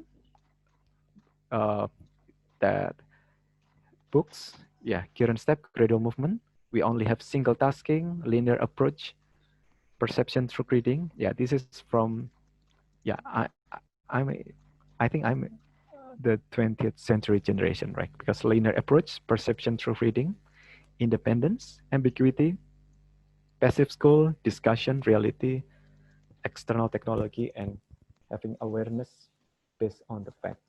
But for the new generation, the student nowadays, we have a different situation. They have a display oriented or have a good visual perception, and then has non-linearity means that they can doing a lot of parallel work together, which is highly related with the multitasking, and then hypermedia, and they are likely to have a perception, an iconic perception about everything. They are doing good in the connection, also cooperation, and they have maybe a mindset so to regard school as a game. And then warning and the fantasy and the internal technology, because they are highly support with technology. And then they are very fast to know how to find something necessary. So there is a 10 learning strategy for the modern pedagogy. The first one is crossover learning. What is crossover learning? Crossover learning means that it exploits the strength of both environment and provide learners with the authentic and engaging opportunities. So that means that it's not only theoretical, but we also needs to bring the student into the practical aspect. And then learning through argumentation. I will explain some of them. And incidental learning. Incidental learning means that it's unplanned or unintentional learning. For many people, mobile devices have been integrated into their daily lives, providing many opportunities for technology incidental learning. So it means that we can make students learn from any device or any facility. And then the interesting one is computational learning. Computational learning or computational thinking is related to the thinking and the problem solving. Yes, because it involves breaking large problem down into the smaller one. This is a new objective that we need to make sure that every student have this computational learning. The another one is adaptive teaching, means that all learners are different. Okay, this is one aspect that needs uh, to to be done by the teacher, because we need to perform the adaptive teaching. Every learners are unique. Every student are unique. So, however, today most educational presentation and material are the same for all. Then it will create a learning problem. So adaptive teaching offer a solution to this problem. So we need use a data about a teacher's previous and current learning to create a personalized path through educational content. That means in online learning, we need to have a feedback and know what is the problem, because every student have their unique problem. So this is the adaptive teaching. So another one is analysis of emotion, means because of the support of technology, now we have some technology like an eye tracking, facial recognition, and others. With this facility, automated methods of eye tracking and facial recognition, we can analyze how students learn and then how they respond differently to their emotional and cognitive state. It can, if we know what is the condition of the emotion among the student, we can speed up our educational process. Okay, this is for the modern pedagogy. So how about the pedagogy and conceptual model over distance education? So we have a 6 component. The first one is content. The second one is course design. The third one is institutional adoption. The fourth one is academic support. The fifth one is instructor. And the last one is learner. For the content itself, We need to provide high quality learning material tailored to the student needs. Yeah, the second one. So we cannot provide the same method for each student. And then maintains quality of teaching and learning. And how about the course design? We can provide the asynchronous and synchronous together. We need to be flexible and then adjust to the learner needs, provide assessment, enable for collaborative learning, maybe through project-based collaborative works. And then we need to have a small group interaction. In the online learning, it's not effective if we have a 40 student and then conduct a discussion between them 40. So we need to break out the number of students to have a small group discussion. And then we need to design interaction. And then we need to provide a media that support pedagogy. And the last one, we need to use LMS or learning management system. And how about the institutional? Institutional, of course, needs to provide the technological infrastructure. And then they need to provide a special academic staff that knows both IT and education aspect. And then active role of academic management, having coordinated action, because every action needs to be taken in fast. And then governmental support and policy. And how about the academic support? There is always a technological, financial, and understanding attrition factor. For the instructor or teacher itself, we need to have a positive attitude towards technology. Yeah. For example, in the ITS, before the COVID-19, there is maximum only 300 online course. But after the pandemic of the COVID-19, we have 2,700, is almost 900% of the previous before COVID-19 pandemic. And every teacher needs to have a high digital literacy. And then also needs to plan the course interaction. It's different with teaching, with conduct a teaching in the class, because in online, time is very essential. And then for learner, high digital literacy, self-efficient and motivated. So if I can conclude this one, but for a teacher, because we have facing the online learning, I remember my professor, my advisor in Taiwan, Professor Peter Chu, always said to me that I can regard you as a master of the subject if you can explain it in a simple way to your student. He always say like that. I mean that if we can explain it in very simple way to student, it means that you already master this topic. So this is a big opportunity for the teacher, how to explain something in a very simple way, and then we can still achieving the objective of the course by doing that. Okay, so now maybe I will give the participant a clue. How about the distant learning strategies and opportunities? Provide a real-time feedback system. I mean, like this one, usually in the number one, I use a Google Docs. Whenever I conduct a synchronous meeting with my student, I provide a Google Docs, and then every student can type on this Google Docs if they have a question or problem or something. So we need to provide this real-time feedback system. And then improve the collaborative works through share project-based education. Because what? Because in this era of online course, there will be bigger probabilities that student will not finish the course with a good grade. So it is better for them to improve the collaborative work between students through a shared project-based education. So everyone can remind each other what is the progress and how they can intensively interact with each other. And then use exit ticket as formative assessment. I mean, for every meeting, we need to provide the assessment like asking a student, what is the problem for this?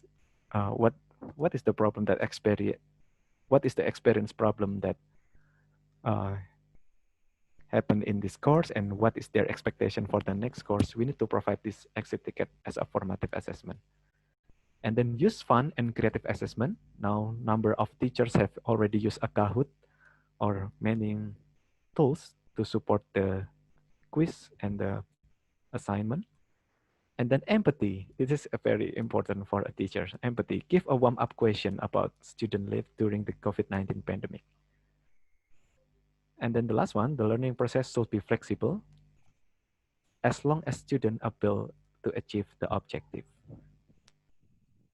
And then we also can utilize some technology, like in the ITS, some of teachers have put the virtual reality and then augmented reality using a web-based or mobile app. And then there is a IoT for online lab work.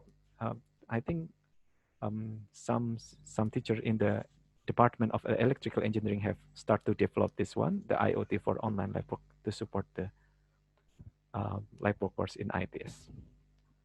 Okay, thank you, and terima kasih for this good opportunity to present, to share my knowledge. Thank you very much.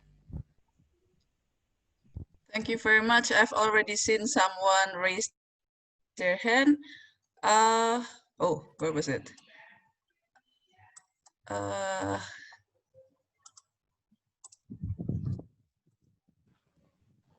Anyone can raise their hand or use the chat feature to ask question.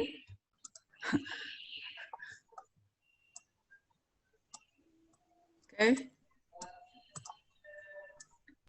Yes. This is from UniMAP, Gita Doresami. I would like to know how ITS overcome the practical learning like laboratory session. Oh, so this is similar question, but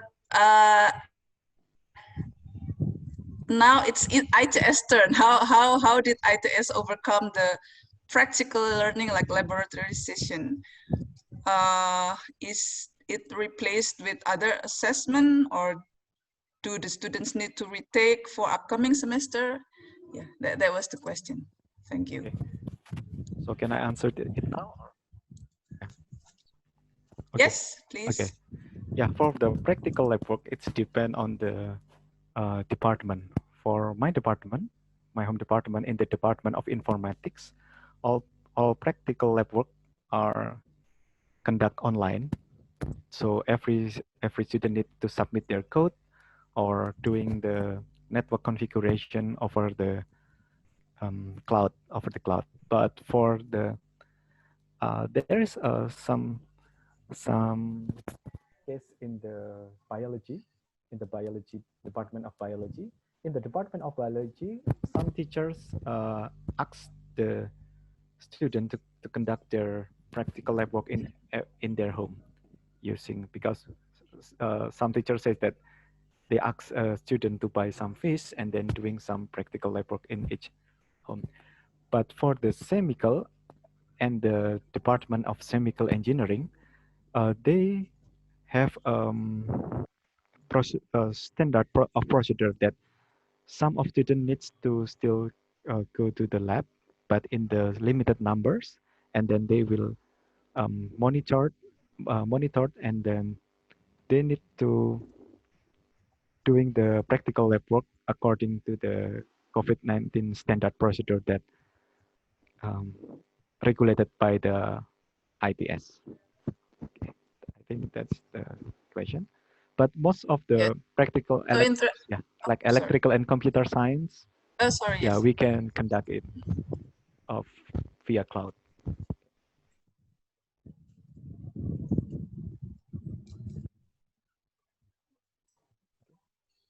Thank you. Maybe we can.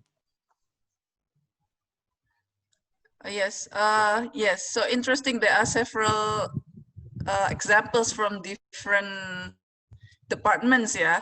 Okay. Next, I would like to invite Haninanti.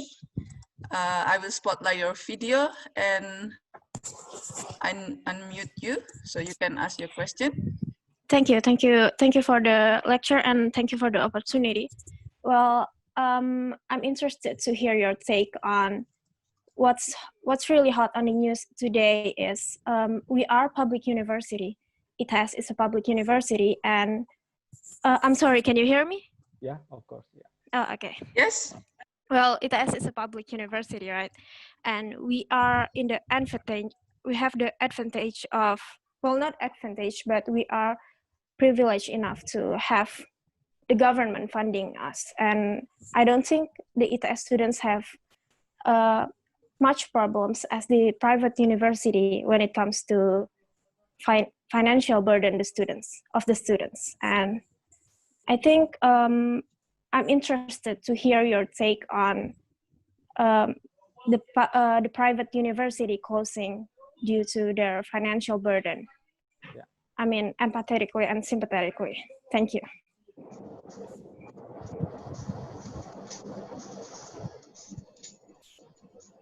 Okay. Yeah.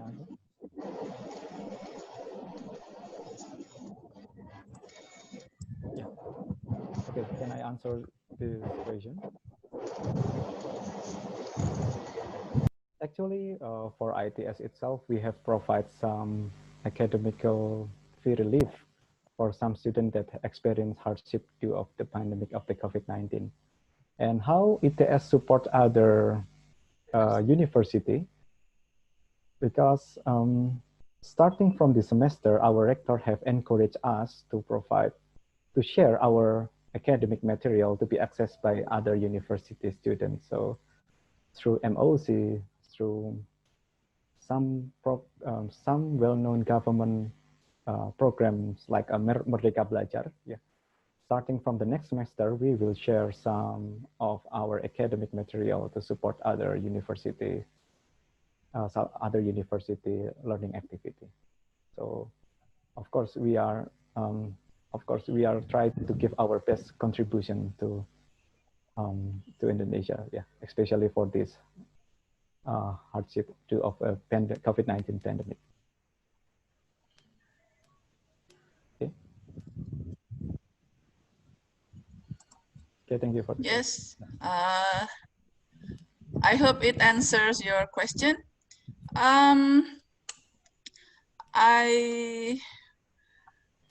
I would like to let another one from ITS, Hans Dimitri. Yeah, you can turn on your video and unmute. Okay, thank you. Thank you for the chance. My name is Hans, a participant from ITS. I'm curious about how we can reach people who don't have enough devices to do online learning, especially during this pandemic. Many people's economies are declining. Yeah. Thank you, sir. Okay. So, yeah, for the device itself, I think, yeah, if we talk about the online learning, so the first word itself is already online. It means in Indonesia it's dalam jaringan. Means we need to have a special device, right? So device, I think it's inevitable. It is a required tools to support this learning event through this hard time. Yeah. So that's why I also answered the other question. Why ITS wants to balance between the synchronous and asynchronous meeting. Because what? Because synchronous meeting takes of your internet quota, right? Yeah. In one meeting, it takes almost 1 gigabyte if you held the meeting for 1 until 3 hours, right? 1 gigabyte. So we encourage all of the teachers, hey, you don't need to have such a meeting.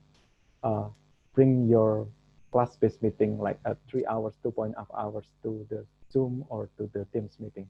So we encourage all of the teacher how to provide offline material, so everyone can access it easily without needs to be at the same time as the teacher to follow the synchronous class. That's why. So yeah, of course, I agree with you that device is expensive, but online, the first word is online. Online means dalam jaringan or in the network, so we need to device, of course. But for the other parts, like internet quota and others, we can try to minimize it by using a different method of learning. Thank you. Yeah, I think that's the answer. Okay, thank you, sir. Yeah, thank you. Yes, thank you very much.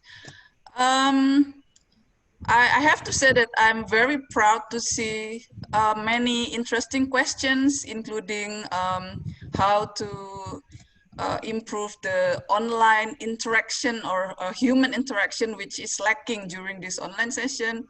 Also, there are some other questions related to lack of internet connection and technology.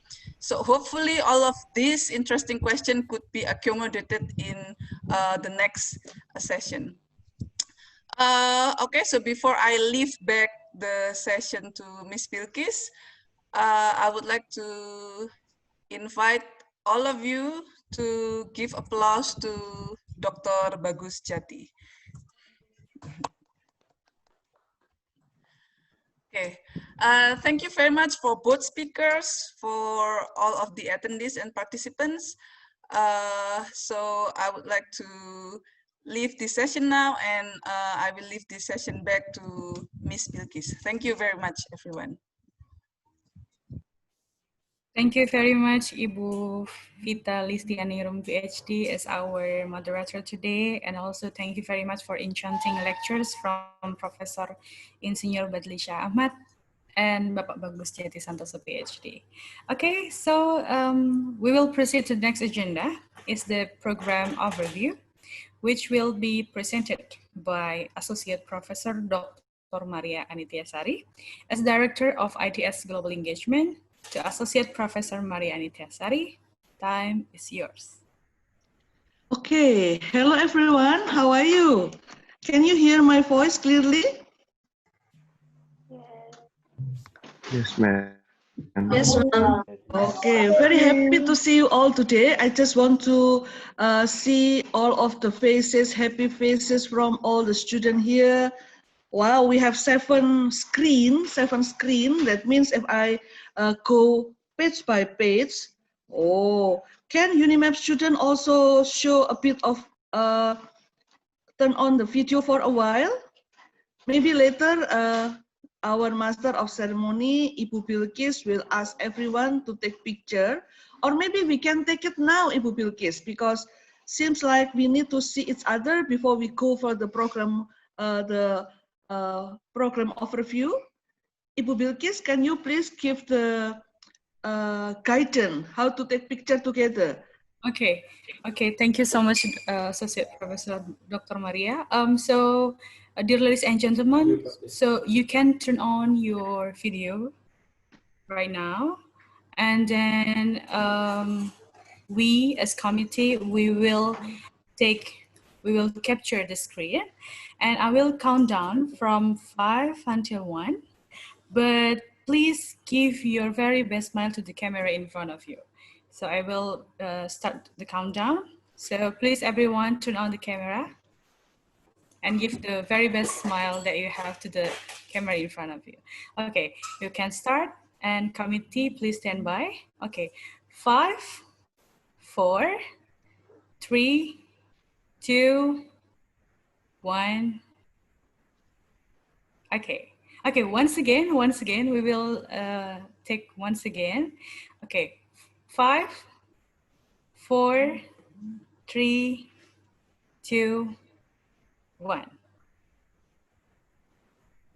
Okay, thank you very much, everybody. Thank you very much for your participations and turning your video on. And I will give it back to Dr. Maria. Okay, thank you so much, Ibu Bilkis, for giving us opportunity. Why I ask you all to see, to show your video, your face in the video, because I want to do before and after, yeah, before and after. So later, when we approaching the end of the program, I also would like to invite all of you to show your video, to show your face in front of video, and we can see whether your eyes brighter than today, You're smiling brighter than today because we have exchanged a lot of ideas during this program. Yeah. Okay, everyone. So today my part is really fun part. We already have a very insightful presentation from the Vice Chancellor of UniMAP and also Dr. Bagus Jati. I know that now you start thinking, okay, this is the fact that we have to face. We have to face the situation when uncertainty is there. Nobody can exactly predict the future. And then what can be done? What can be done in this situation? So what I would like to introduce to all of you after this is, what is this program about? Why we create this program? But before I continue with my explanation, let me invite several students to answer my question. I will do it randomly, don't worry. So today is the 27th, right? No. Today is the 20. What is the date today? Oh my goodness. 29, yeah? Today is the 29th of July. So I have paper in my hand. Can you see? I have list of your name in my hand. So let me ask one participant from ITS and one participant from UniMAP to answer my question. From ITS, number 27, Rizka Amalia. Rizka Amelia. Rizka Amelia, are you there? Yeah, I'm here. Hello, Mbak Rizka. Yes, can you hear my voice? Okay, Mbak Rizka Amelia.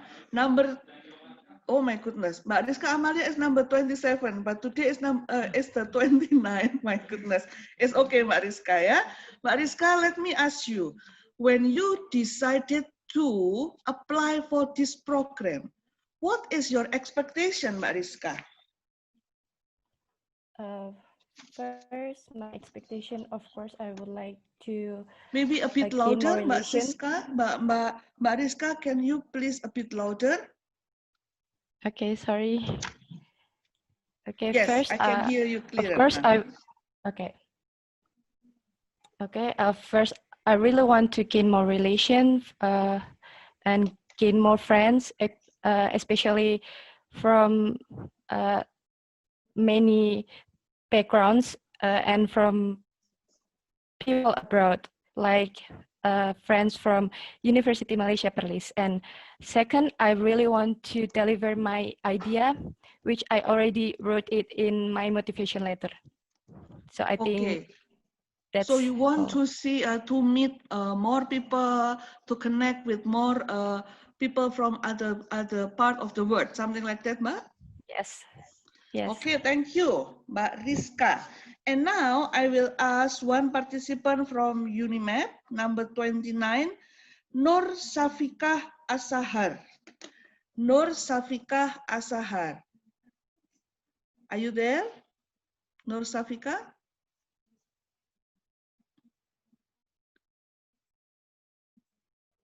Prof. Maria, I think she is not in this meeting. Probably Oh, Prof okay. can choose number 1 to 18, probably. I see. Okay, Right. so let me check because today is the 29th of July. So number 7, please. An Ching Chong from Faculty of Engineering Technology. Are you there? Oh, yeah. Hi, Professor Maria. Hello, how are you? Hi, I'm fine. Okay, could you please also share with us Yes. what is the motivation? Why did you decide to join this program? What is your expectation?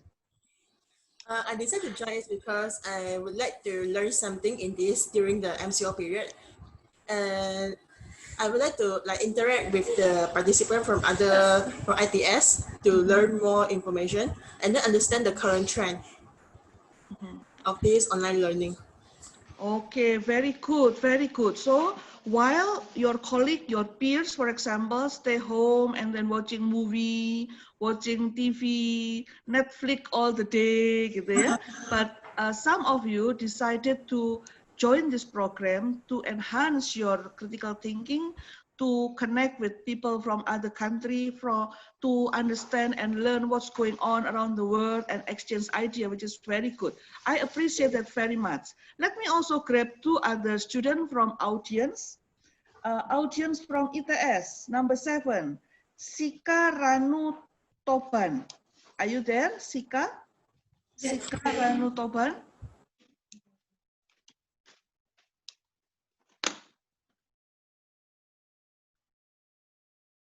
Sika, are you there, Sika?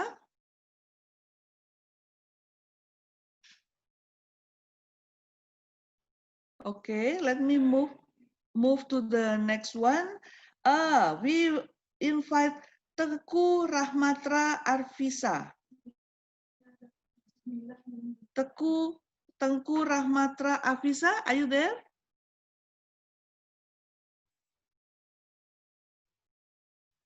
Don't worry, guys. If I call your name and it happened that you cannot comment, it doesn't matter. But I really want to have engagement, you know, because sometimes if we are doing Zoom like this, if we have interaction like this, like mentioned by Dr. Bagus and also the Vice Chancellor, sometimes we feel like even though we are connected, but we are disconnected somehow, right?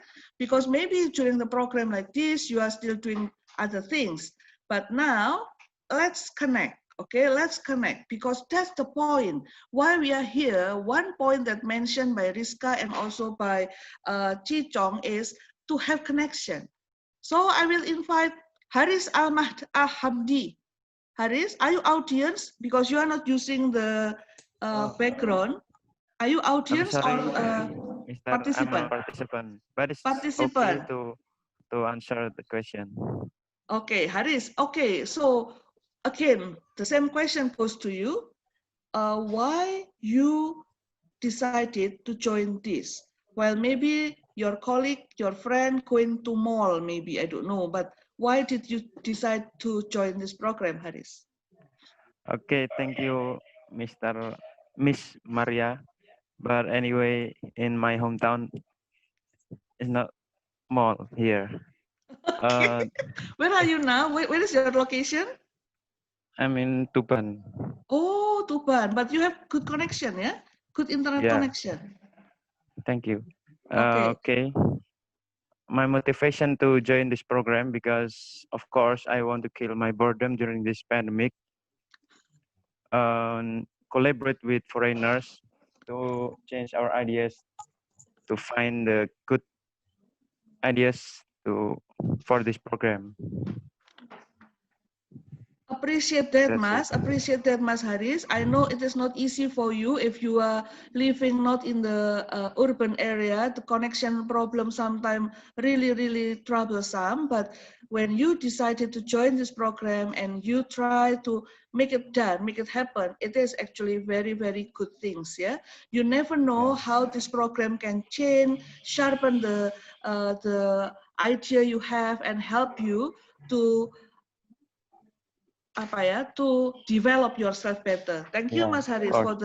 Thank you, for the Miss comment. Maria. And I also would like to invite, because from the screen you show, could you please, the host, could you please don't do the spotlight, because I want to see the student from UniMAP who become the audience today. I have here Nur Siti Aisyah, I believe. I only can see Nur City Ice, but maybe Aisyah after that, yeah? Nur City, you become audience, right? Yes. No. Can I hear your voice? A bit louder, please. Hi, Dr. Maria. Hello, hello. Nice to meet you. Nice to meet you, you. Doctor. Yeah. Nur City, could you please tell us why you decided to register as an audience to this in this program? I actually want register audience because I want to gain extra knowledge on how and to get know more people outside the university. I also like the themes, and I really want to hear the view and opinions on this issue. Okay, Very good reason, Nur Siti. My next question is, why you didn't apply as a participant? Actually, on 28, I'm getting married. It's my reception. Can you a bit louder, please? We cannot hear you clearly. Hello? Yes, yes. Louder a bit. Yeah. Actually, on 28, I'm getting married. It is my reception day, actually. That's why I cannot join as a participant. Oh, congratulations. Wow, very big step in your life. Yeah, very big decision and very big step in your life. Congratulations. Wish you all the best. Thank you so much for sharing the great news with us. Okay, so I also would like to invite one student from ITS as an audience. Can I have Angga Hendarto? Angga Hendarto, are you there? Everyone, please make sure that you fill in the attendance, yeah? Angga? Yes, I'm here. Angga. I still try to figure out which one Angga. I'm sorry because my background is error. Oh, okay. Angga, so you decided to be audience, not participant, yeah, Angga? Yes. Why? Is there any special reason for that? Or maybe you think this is the time for me to learn and then later after I have experience, I will apply as the participant for the next round. What do you think, Angga? The first thing is, I think because my English skill is not so good, so I just to be an audience. That's my reason. Thank you so much for honestly express the situation. And Angga, I encourage you, please don't worry. English is matters, but English is not the only things matters. So after joining this program, I encourage you, Angga, please step out from your comfort zone and then join and be a participant in the next event. So you can challenge yourself, okay? You can force yourself. You can push yourself. Because without any special drive from your own, it is very hard actually to improve something. Sometimes you feel, oh, my English is not good. But believe me, guys, believe me. You have to step out and try. Don't worry. My English is also Javanese English, yeah? My English is also not perfect English, which is okay. Because we are not native. But as long as we want to develop ourselves, try, challenge, move on, push on, should be okay. Okay, thank you, Angga. So everyone, I will share the screen with you and give you more information about this program. I know that you already read the advertisement about this program, and before you join and register to this program, you also read carefully what the program is about. But I still have a couple of wonderful things to share with you. Can you see my slide right now? Yes, ma'am. Okay, so let me share with you this excitement. Okay, so today is the first day we are doing teens idea. So there are two words, teen and ideas. You are young people, you are still in your golden age of your life. So you have to encourage yourself to pour out ideas. Yeah, don't just think as is. For example, something happened and then you say, oh yeah, whatever, I don't care, I don't know. No, that's not the good thing about being a teenager, being young people. You have to force yourself, oh, okay, this situation happened around the world, I have to cope with this, I have to adapt with this. What should be done? What can I contribute? So ideas is a very important thing because idea will enlighten your life. Without idea, life becomes so bored and we will be so bored and life becomes so boring. But with ideas, with the motivation to make brighter world, we will move on together.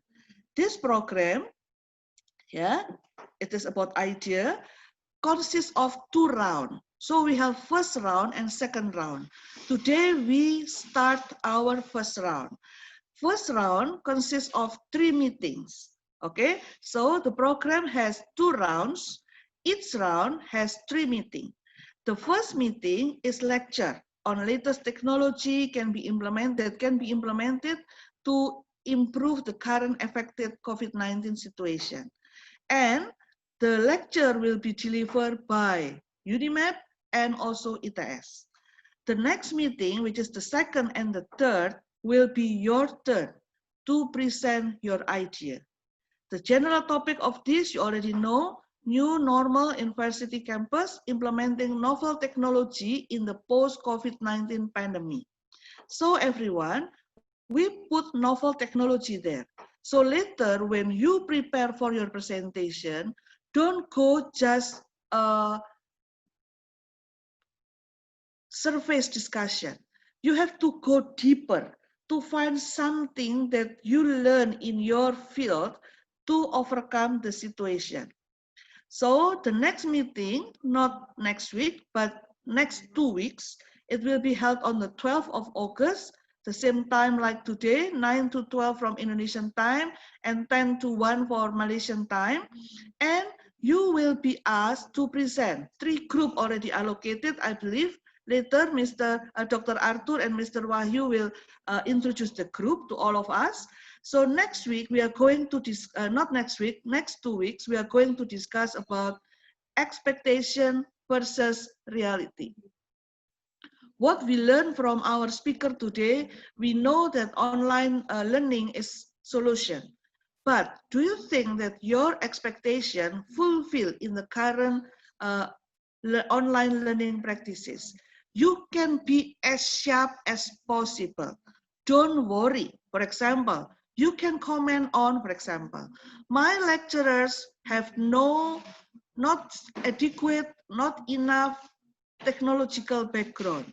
So many times during the course, for example, she or he has problem and cannot solve the problem himself or herself.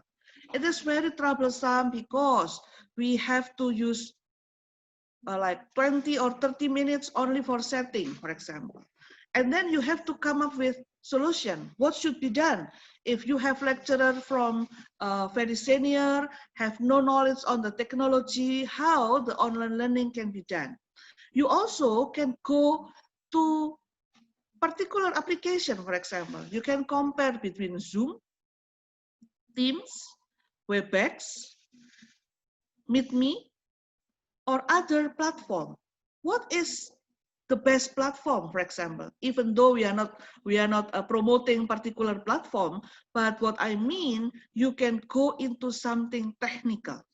For example, in terms of online quizzes, in terms of online exam, in terms of discussion, in terms of group interaction, which one work better from your point of view? And then the third meeting, which will be held on the 19th of August, we'll talk about ideas and innovation in academic support system.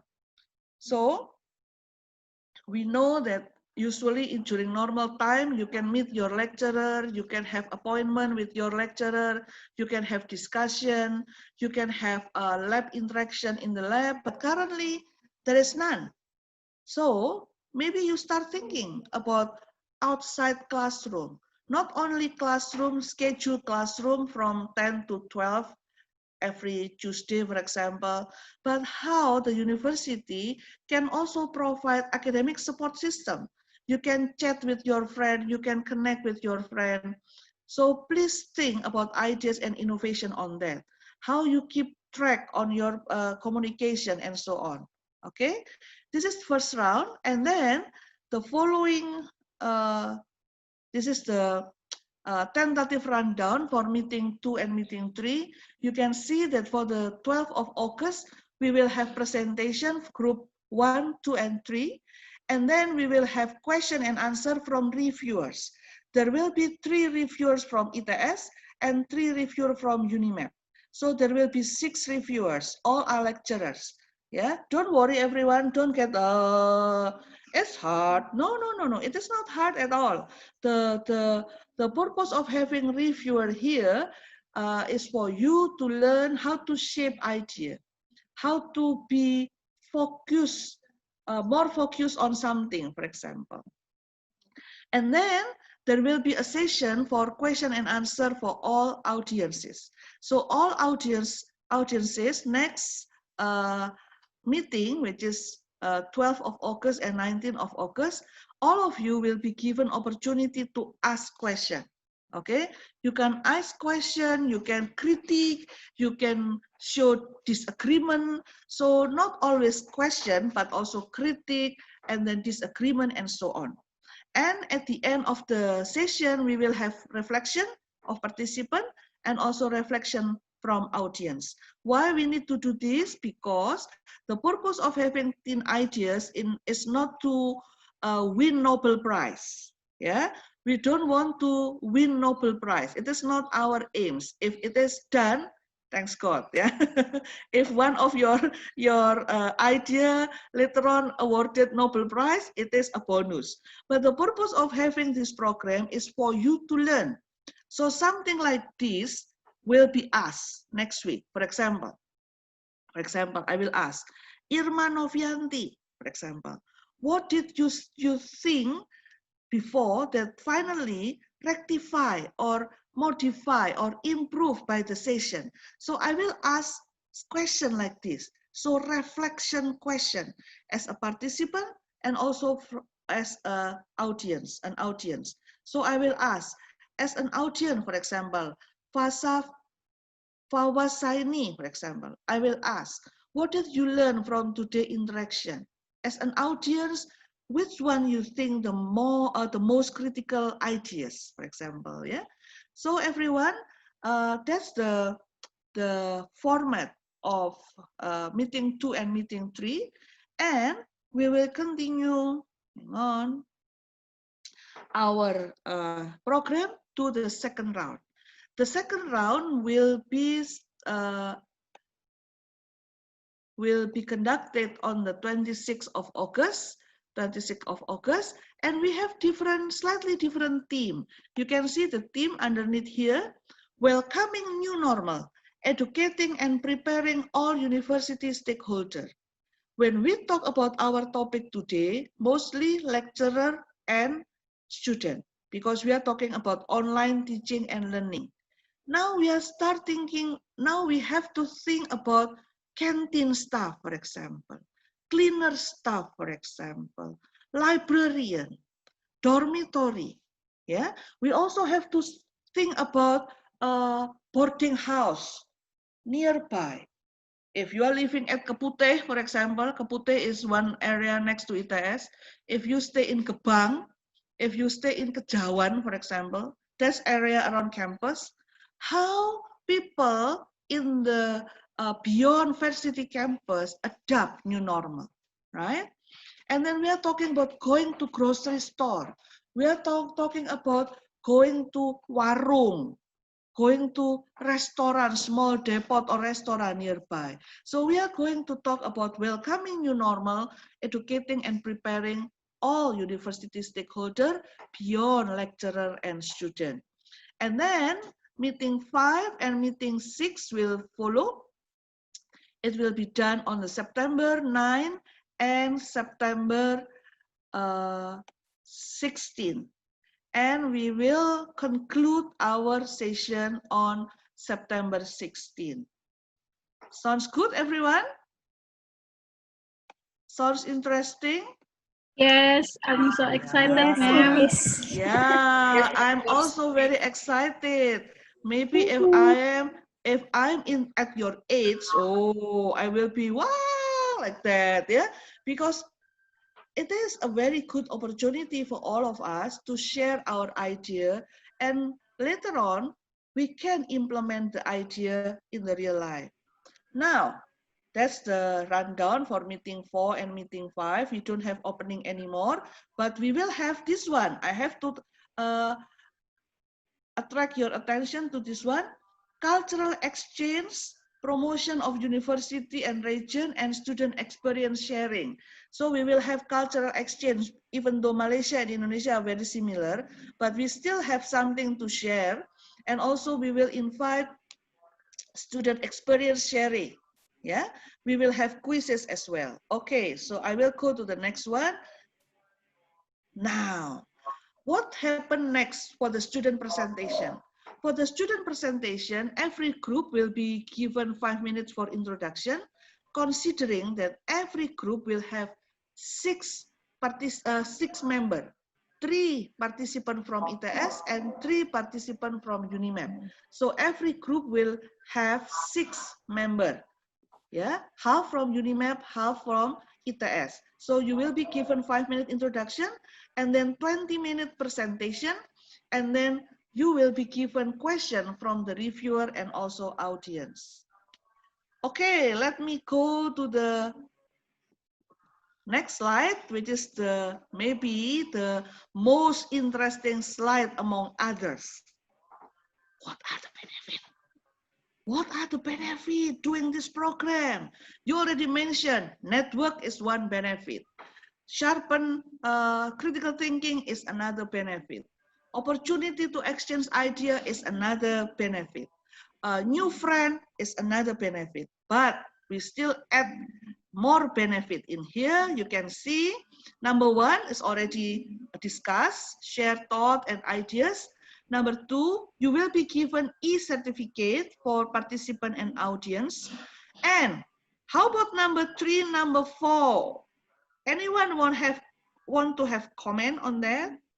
So, the best group from ITS, next year, 2021, you will have scholarship to go for study excursion. Yeah, you will be given scholarship for study excursion equal with the Singapore study excursion value, which is worth it, really worth it. Yeah, so you will be given that. And then for best group from UniMAP, you will be given Comtech scholarship.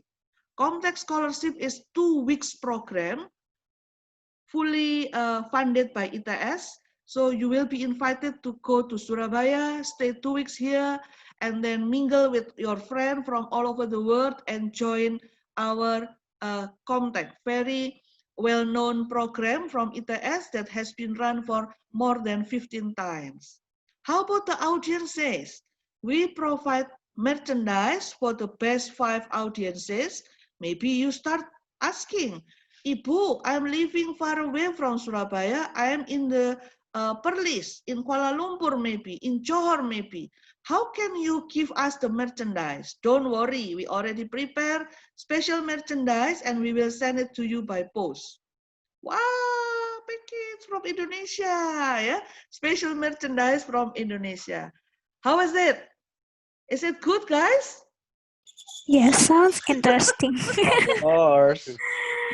So come on, you have to be very, very enthusiastic in this program, yeah? Put your energy because number 3, number 4, and number 5 is really attractive, okay?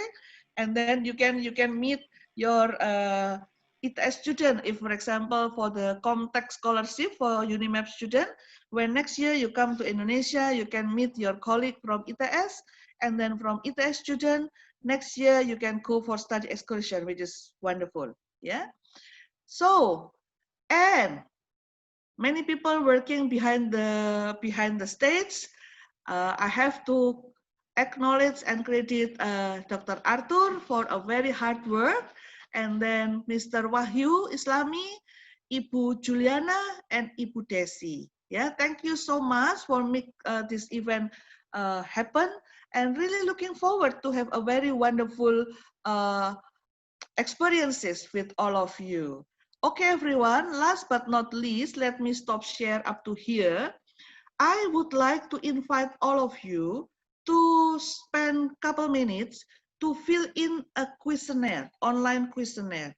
The purpose of having that questionnaire is for us to know your opinion and your situation in Malaysia and also in Surabaya. we would like to get some idea, and then along the way, along this program, we would like to somehow discuss that concern with you and somehow try to find the way to help you in preparing yourself to face the uncertain world like this. I just put the link in the chat room. Could you please check your chat room? And then while we continue our program, could you please make sure that you click the link and then spend some time to fill in the online questionnaire for us to know much better understanding about your situation right now. Okay, so I will give back the time to Ms. Bilkis. However, if there is a very short question you would like to ask, maybe 2 short questions. Anyone want to ask question, please?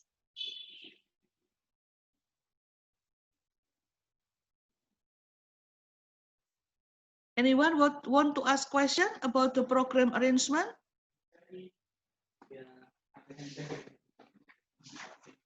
Mbak Faiko, Mbak Desi, and Mas Wahyu, there is a student in the chat room that cannot access the link. Could you please help? Yes. Anyone want to ask?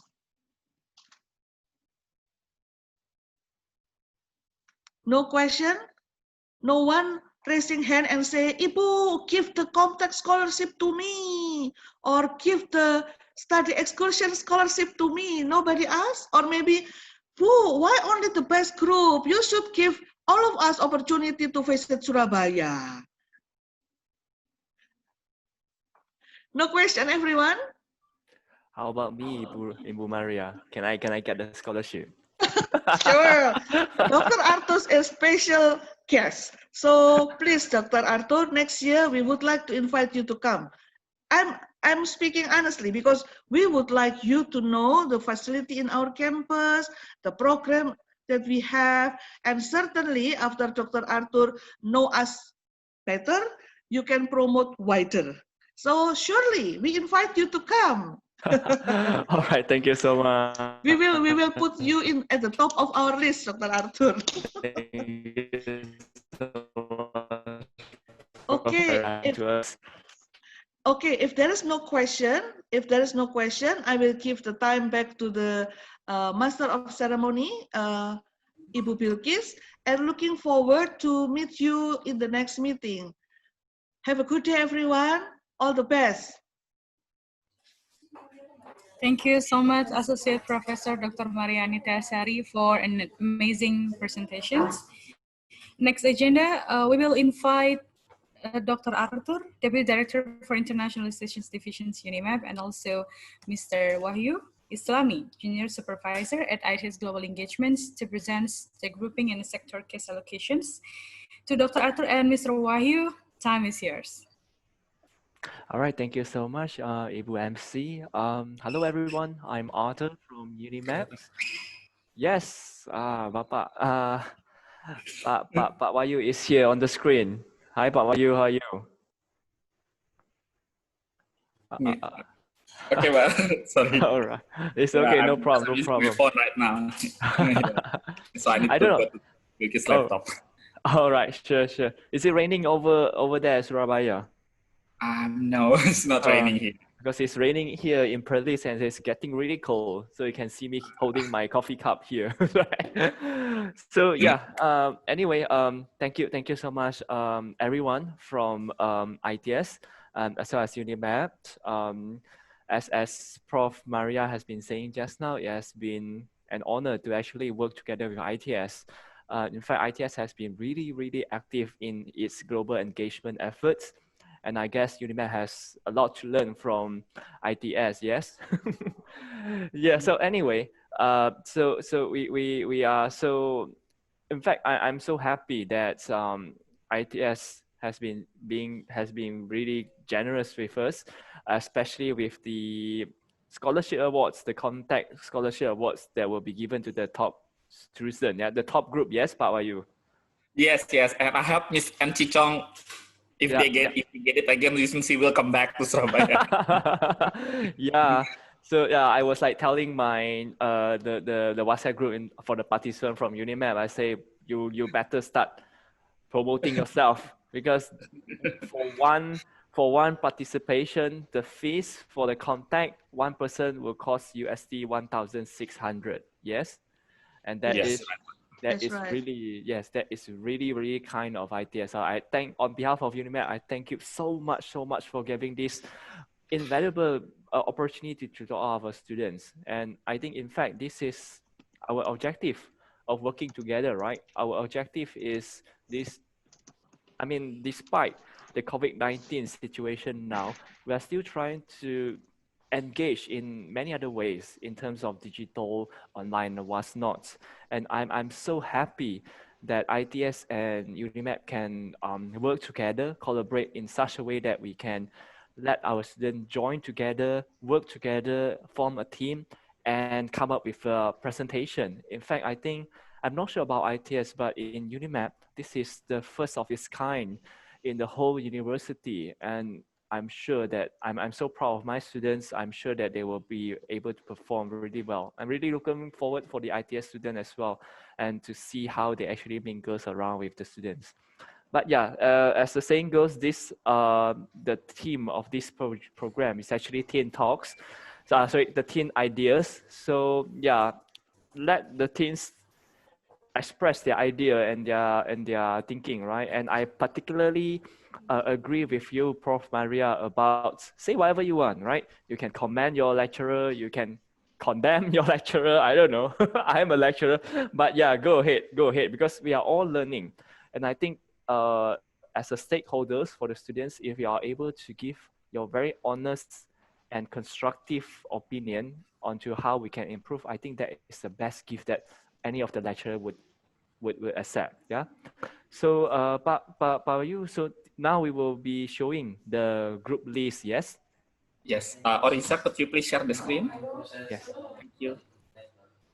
For your information as well, we had actually a briefing, online briefing on Monday, 2 days ago, and we actually had a fun game, right? Pak Wayu, assigning the student into different groups. So we'll be showing the group again. For meeting 2, the presentation will be done by 3 groups. As you can see in your screen, we are group 1. Maybe should I read their name? Probably too long. So yeah, so three from ITS, 3 from from UniMAP. So those whose your name are on the screen, please be ready and to be really perform, because you want that scholarship. Yeah. Right. So group 1, group 3. Maybe go down a little bit to see group 3. Yeah. Group 3. So these 3 groups, 18 people from both UniMAP and ITS will be presenting on the meeting 2. Yeah. And for meeting 3, can we? It will be group 4 to 6. Yes. All right. So this will be the meeting 3. It will be held on 19th of August 2020. So group 4, 5, 6. All right. So the participants from group 4, 5, 6. I hope that you are aware of the time, and good for you because you have more time to prepare. Yes. Right. So yeah. So are we going to share the group 7 to 12, or maybe next time? Next time, Pak, because we also need to inform them the topic later. Exactly. After. Yeah, that's okay. All right. All right, exactly. So the title is a little bit different. For meeting 3, you guys will be focusing on the ideas and innovation. For meeting 2, which is the nearer week, they will be focusing on the expectation versus reality. I have really good experience with students about this title. I'm really looking forward to this title because that's when the students start to show their true color. Yes. I mean, yeah, sometimes we plan for something and then it doesn't happen. And then the student will give us a different perspective. And that is what the whole collaboration is all about. Yeah. So yes, anything else to add, Pak Wayu? No, Pak. Yeah, I think because we've tell the student, the participants, everything on last Monday. Yeah. They already have also the time together. Yeah, they we try to engage them with playing games and with breakout room in the Zoom. Yeah, especially maybe this 2 days after the first meeting. I hope they more getting stronger. Yep. Like I always remember from Professor Maria said in our first meeting that the purpose also the program is to engage our students, because that's the point of this virtual mobility program. So we are hoping that, I know it's competition, but don't forget to engage each other, everyone. So I hope networking is also more important. Yes, yes. I would like to also take this chance to call out to all the audiences. Please join our meeting 2 and meeting 3. Come and show the support to your group. I mean, whoever it is, your group members, your classmates, your friends, and get to know people from different universities. That is all about mobility. Yes. So please come one, come all, bring your friends. Right. Back to you, Pak Mayu. Yeah. Okay. So for the conclude our session, I believe that the committee already shared to you the information sheet for the participants as well, and also I believe also you're hearing from the Professor Astriano Irfansyah presentation regarding the how you will prepare the presentation. Maybe we can open 1 or 2 questions related, yeah, since you will prepare the meeting. Actually, also why Professor Maria informed you to the link of the material for today, because we are also hoping that you may learn how the speaker today, yeah, both of the speaker today point out the problem and also try to figure out the solution. And we are also hoping that you can learn the method to deliver the presentation as well. So we are hoping that from the presentation today, you can see the presentation and you can compare later with your team presentation. Okay, everyone, please, if you have a question, I mean participants' question. Yeah. Maybe if you still don't have the science, I believe all of you already have in the group. Yeah, with Oriza, Sandra, and Ms. Desia as well. So you may ask the committee anytime, yeah, and we will try our best to answer your question. Yeah, Pak Artu, maybe because this is a limited time, I think it's okay, Pak. Yeah, maybe we can end for both our sessions since we are still deliver. So good luck for our participants. Thank you so much for coming. Yeah, good luck for everyone. Thank you so much, Pak Mayu. Good luck, everyone. We'll move on to the next session, yeah? Yes, welcome back, Ibu MC. Yes, the floor is yours. Yes, thank you so much for Dr. Arthur and also Mr. Wahyu Islami for the presentations. And also, after we heard all of the presentations today, let us as committee give you a small quiz, and there will be committee that will lead the quiz sessions. So I would like to invite Ms. Alexandra from ITS Surabaya to lead the quiz sessions. Okay, so please, Ms. Alexandra, time is yours. Thank you, Ms. Bilkis, for the introduction. Hello, everyone. Nice to meet you. My name is Sandra, and I would like to introduce my fellow teammates, Ori and Indri. Hi, Ori and Indri. Hello. Hi, guys. Hi, everyone. All right. We are student volunteers of ITS Global Engagement, and we are here to have some fun with you guys. Tell me, Ori, what fun quiz are we going to do today? The fun quiz we'll be doing today is the tic-tac-toe quiz. I hope everyone knows, or is there anyone who doesn't know the tic-tac-toe? But all right, so the tic-tac-toe quiz we'll be playing today is a friendly battle between the ITS and UniMAP students. Indri, can you tell us more about it? Okay, Ori. So, as you can see on the screen, there is the tic-tac-toe board. In this game, both teams will have to mark their moves on the board to make a straight line. But in this version, each team will have to answer a quiz about the opposing time country before marking their move. If a team gets a question right, the team can pick a number on the board to make and mark their move. Yes, that's right. Thank you, Indri. Please remember that to answer a question, you have to raise your hand by clicking the raise hand button, and then I will call your name. All right. Does anyone have a question about the game? Okay, if none, let us begin the tic-tac-toe quiz. To determine who will go first, I want all students to click raise hand button when I count to 3. And then the team with the most number of raised hands in 5 seconds will get the first turn. Alright, are you ready? Okay, let me count it then, and then please click the raise hand button. 1, 2, and 3. Okay, ITS, alright. 5, 4, 3, 2, 1. That's enough. Okay, let me see.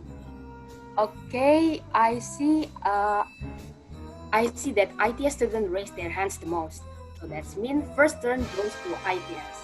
All right, now let's begin the quiz. Indri, can you give us the question? Okay, yes, Sandra. So this is the first question for ITS students. The Langkawi Cable Car, or Kereta Gantung Langkawi, also known as Langkawi Sky Cab, is one of the major attractions in Langkawi Island, Kedah, Malaysia. It takes visitors 708 meters above sea level and is one of the steepest cable car rides on Earth. So the question is this statement true? Okay, any students know the answer? Please raise your hands. Okay, I see Zulfami Hawali raised a hand. Oh, not to everyone, before answering your question, please introduce a little bit about yourself, for example, your name and your major. Alright, Zulfami, what is the answer? Okay, actually, I'm not raising my hand. It was the previous one. Oh, sorry. Alright. Okay, but I will try to answer it. But I'm sorry, it has participants. Maybe it's true. Alright, so Zulfami answer is true. Is that correct? And yes, that is the correct answer. So the ITS student team earned a move on the board. Which number are you gonna pick, Zulfami? 5. 5, alright. Okay, now it's UniMAP's turn. Question for UniMAP students will be given by my friend Ori. Okay, hello UniMAP students. So I'll be the one giving the questions for you guys. So for the first question is, look at the picture on the screen. This is one of Indonesian traditional foods often called as the treasure from Minangkabau, West Sumatra. It is made up of beef and tastes a little bit spicy. Can you guys guess its name? Alright, I see Muhammad Fahmi with the hand. Hi, Muhammad Fahmi. Please introduce yourself. So can I answer the question? Yes.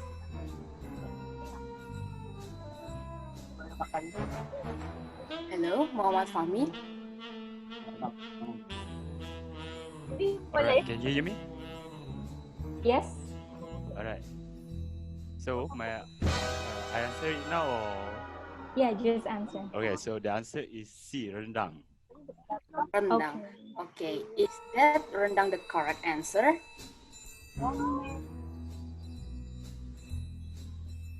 Yes, that is the correct answer. So, UniMAP students team earn a move on the board. What number you are going to pick? I would like to pick number 9. Number 9. All right. Okay. Now it's ITS turn again. Idri, please read the question. Okay, so this is the second question for ITS student. This picture shows the Petronas Twin Towers. Petronas Twin Towers are a pair of twin towers that were once the tallest buildings in the world in 1998 to 2004, before they were surpassed by Burj Khalifa and Taipei 101. So the question is, where is Petronas Twin Towers located? Is it A. Kuala Lumpur, Sabah, Perlis or is it in Perak? Okay, anyone want to answer it? Maybe you can raise your Alright. hand. I see Rizka Amelia. Please introduce yourself first and then give us the answer.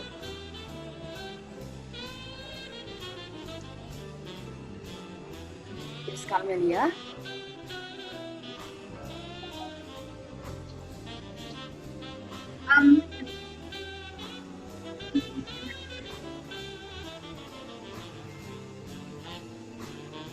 Hello? Hello? Yes? Maybe you can pick another. Okay, I will. Okay, I will pick Furqan Sandiva. Hello, Furqan. Yeah. So the answer is A, Kuala Lumpur. Oh yeah, Okay. my name is Furqan from Industrial Engineering. All right, thank you. The answer is Kuala Lumpur. Is that correct? Yes, it is correct. So, which number are you gonna pick? Let's see.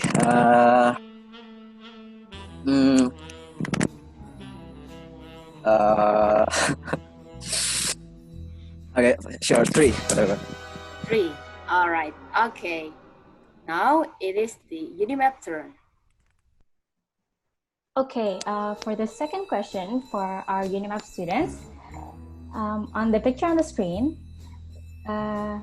Surabaya is the capital of East Java province. The statue in the picture on the screen represents Surabaya's landmark. It consists of 2 animals that inspired the name of the city, which is Surabaya. It consists of the Sura fish, which is for shark, and Baya, which is for crocodile. Is this statement true or false? All right. I see from UniMAP Teh Kielin. Please introduce yourself and give us the answer.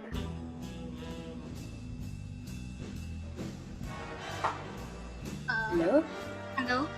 Yes. The answer. Sorry? Sorry. What is the answer? The answer is true. True. Okay. Her answer is true. Is that correct? Yes, that is correct. Okay, so which number are you gonna pick? 7. 1? 7. Sorry? 7. Okay. All right, 7. Okay, now it's the ITS turn. Okay, so please observe this picture carefully. This game is usually played by 2 or more people.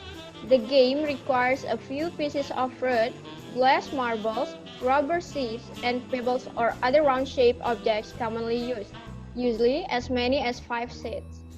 In addition, cloth sacks, shot and filled with saga seeds, sand, and so on are also used.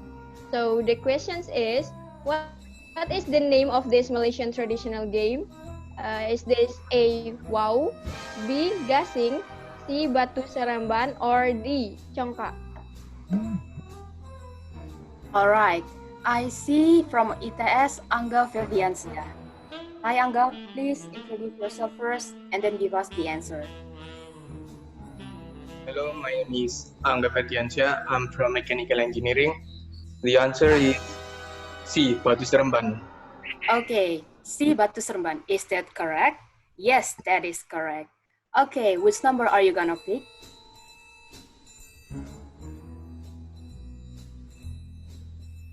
8. 8. All right, 8. Okay, now it's UniMAP turn. Okay, so for the next question for our UniMAP students, this animal is one of the Indonesian endemic species and is the heaviest lizard on Earth. This animal lives in Flores Island. Can you guys guess its name? I see a lot of people raise their hands. Okay, let me see. Okay, I will pick from UniMAP Sri Atika. Hello, my name is Sri Atika, and the answer is Komodo. Komodo. B. All right, is that correct? Yes, that is correct. All right, which number you're going to pick? Let's go for Wait. Let's go for 4. 4? Yeah. All right. Okay. Now it's ITS turn. The last question Can for I change? I'm sorry. Okay. Can I change? Oh dear. Yes. It's okay. Okay. All right. Question 4 for ITS today. Okay, this is the last questions for ITS students. Can you guys guess this picture? This picture shows a traditional breakfast of Malaysia. This food consists of rice cooked in coconut milk, a spicy chili paste called sambal, peanuts, fried crispy anchovies, and cool slices of cucumber. So what is this dish called? All right. I see many raised hand here. Okay, I will pick one. I will pick Aulia Karis.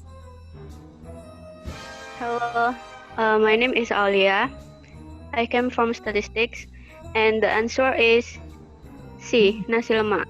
Nasi lemak. All right. Is that the correct answer?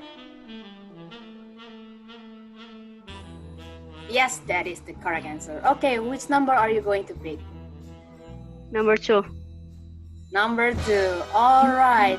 I see that ITS team have made a straight line in the tic-tac-toe board. Congratulations to ITS team for winning today's tic-tac-toe fun quiz. Please everybody give a round of applause to the winning team. All right. So that's all. Thank you ITS and UniMAP students for having fun with us today. Thank you guys. Thank you, everyone. Now I would like to give it back to our MC, Miss Bilkis. Thank you, all the committee. It's so fun. I love the idea of fun quizzes. Thank you. Thank Yeah. you. Thank you so much, Miss Alexandra and team, for a very fun and fresh quiz sessions this afternoon. Okay, before we end our meeting today, allow me to inform you that our second meeting will be on August 12th. So do not miss it. And finally, we have reached the end of the opening and the first meeting of Teen Ideas 2020.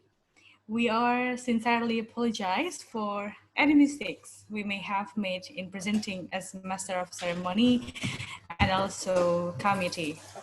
Thank you so much for UniMAP and ITS officials and also all of the participants and lecturers for your kind attentions and cooperations during our first meeting in Teen Ideas 2020.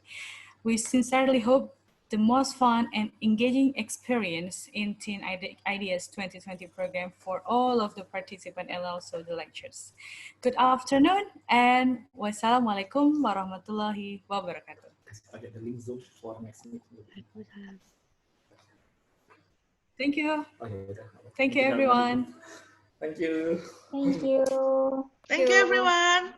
See you on the 12th of August. Bye-bye. Thank you, everyone. Bye-bye. And safe, ya. Thank you, everyone. Stay safe. Thank you, everyone. Thank you, Dr. Arthur. Thank Thank you, you Ibu so much, Juliana. Ibu Julia. Terima kasih semuanya. Thank you. Terima kasih. Thank you.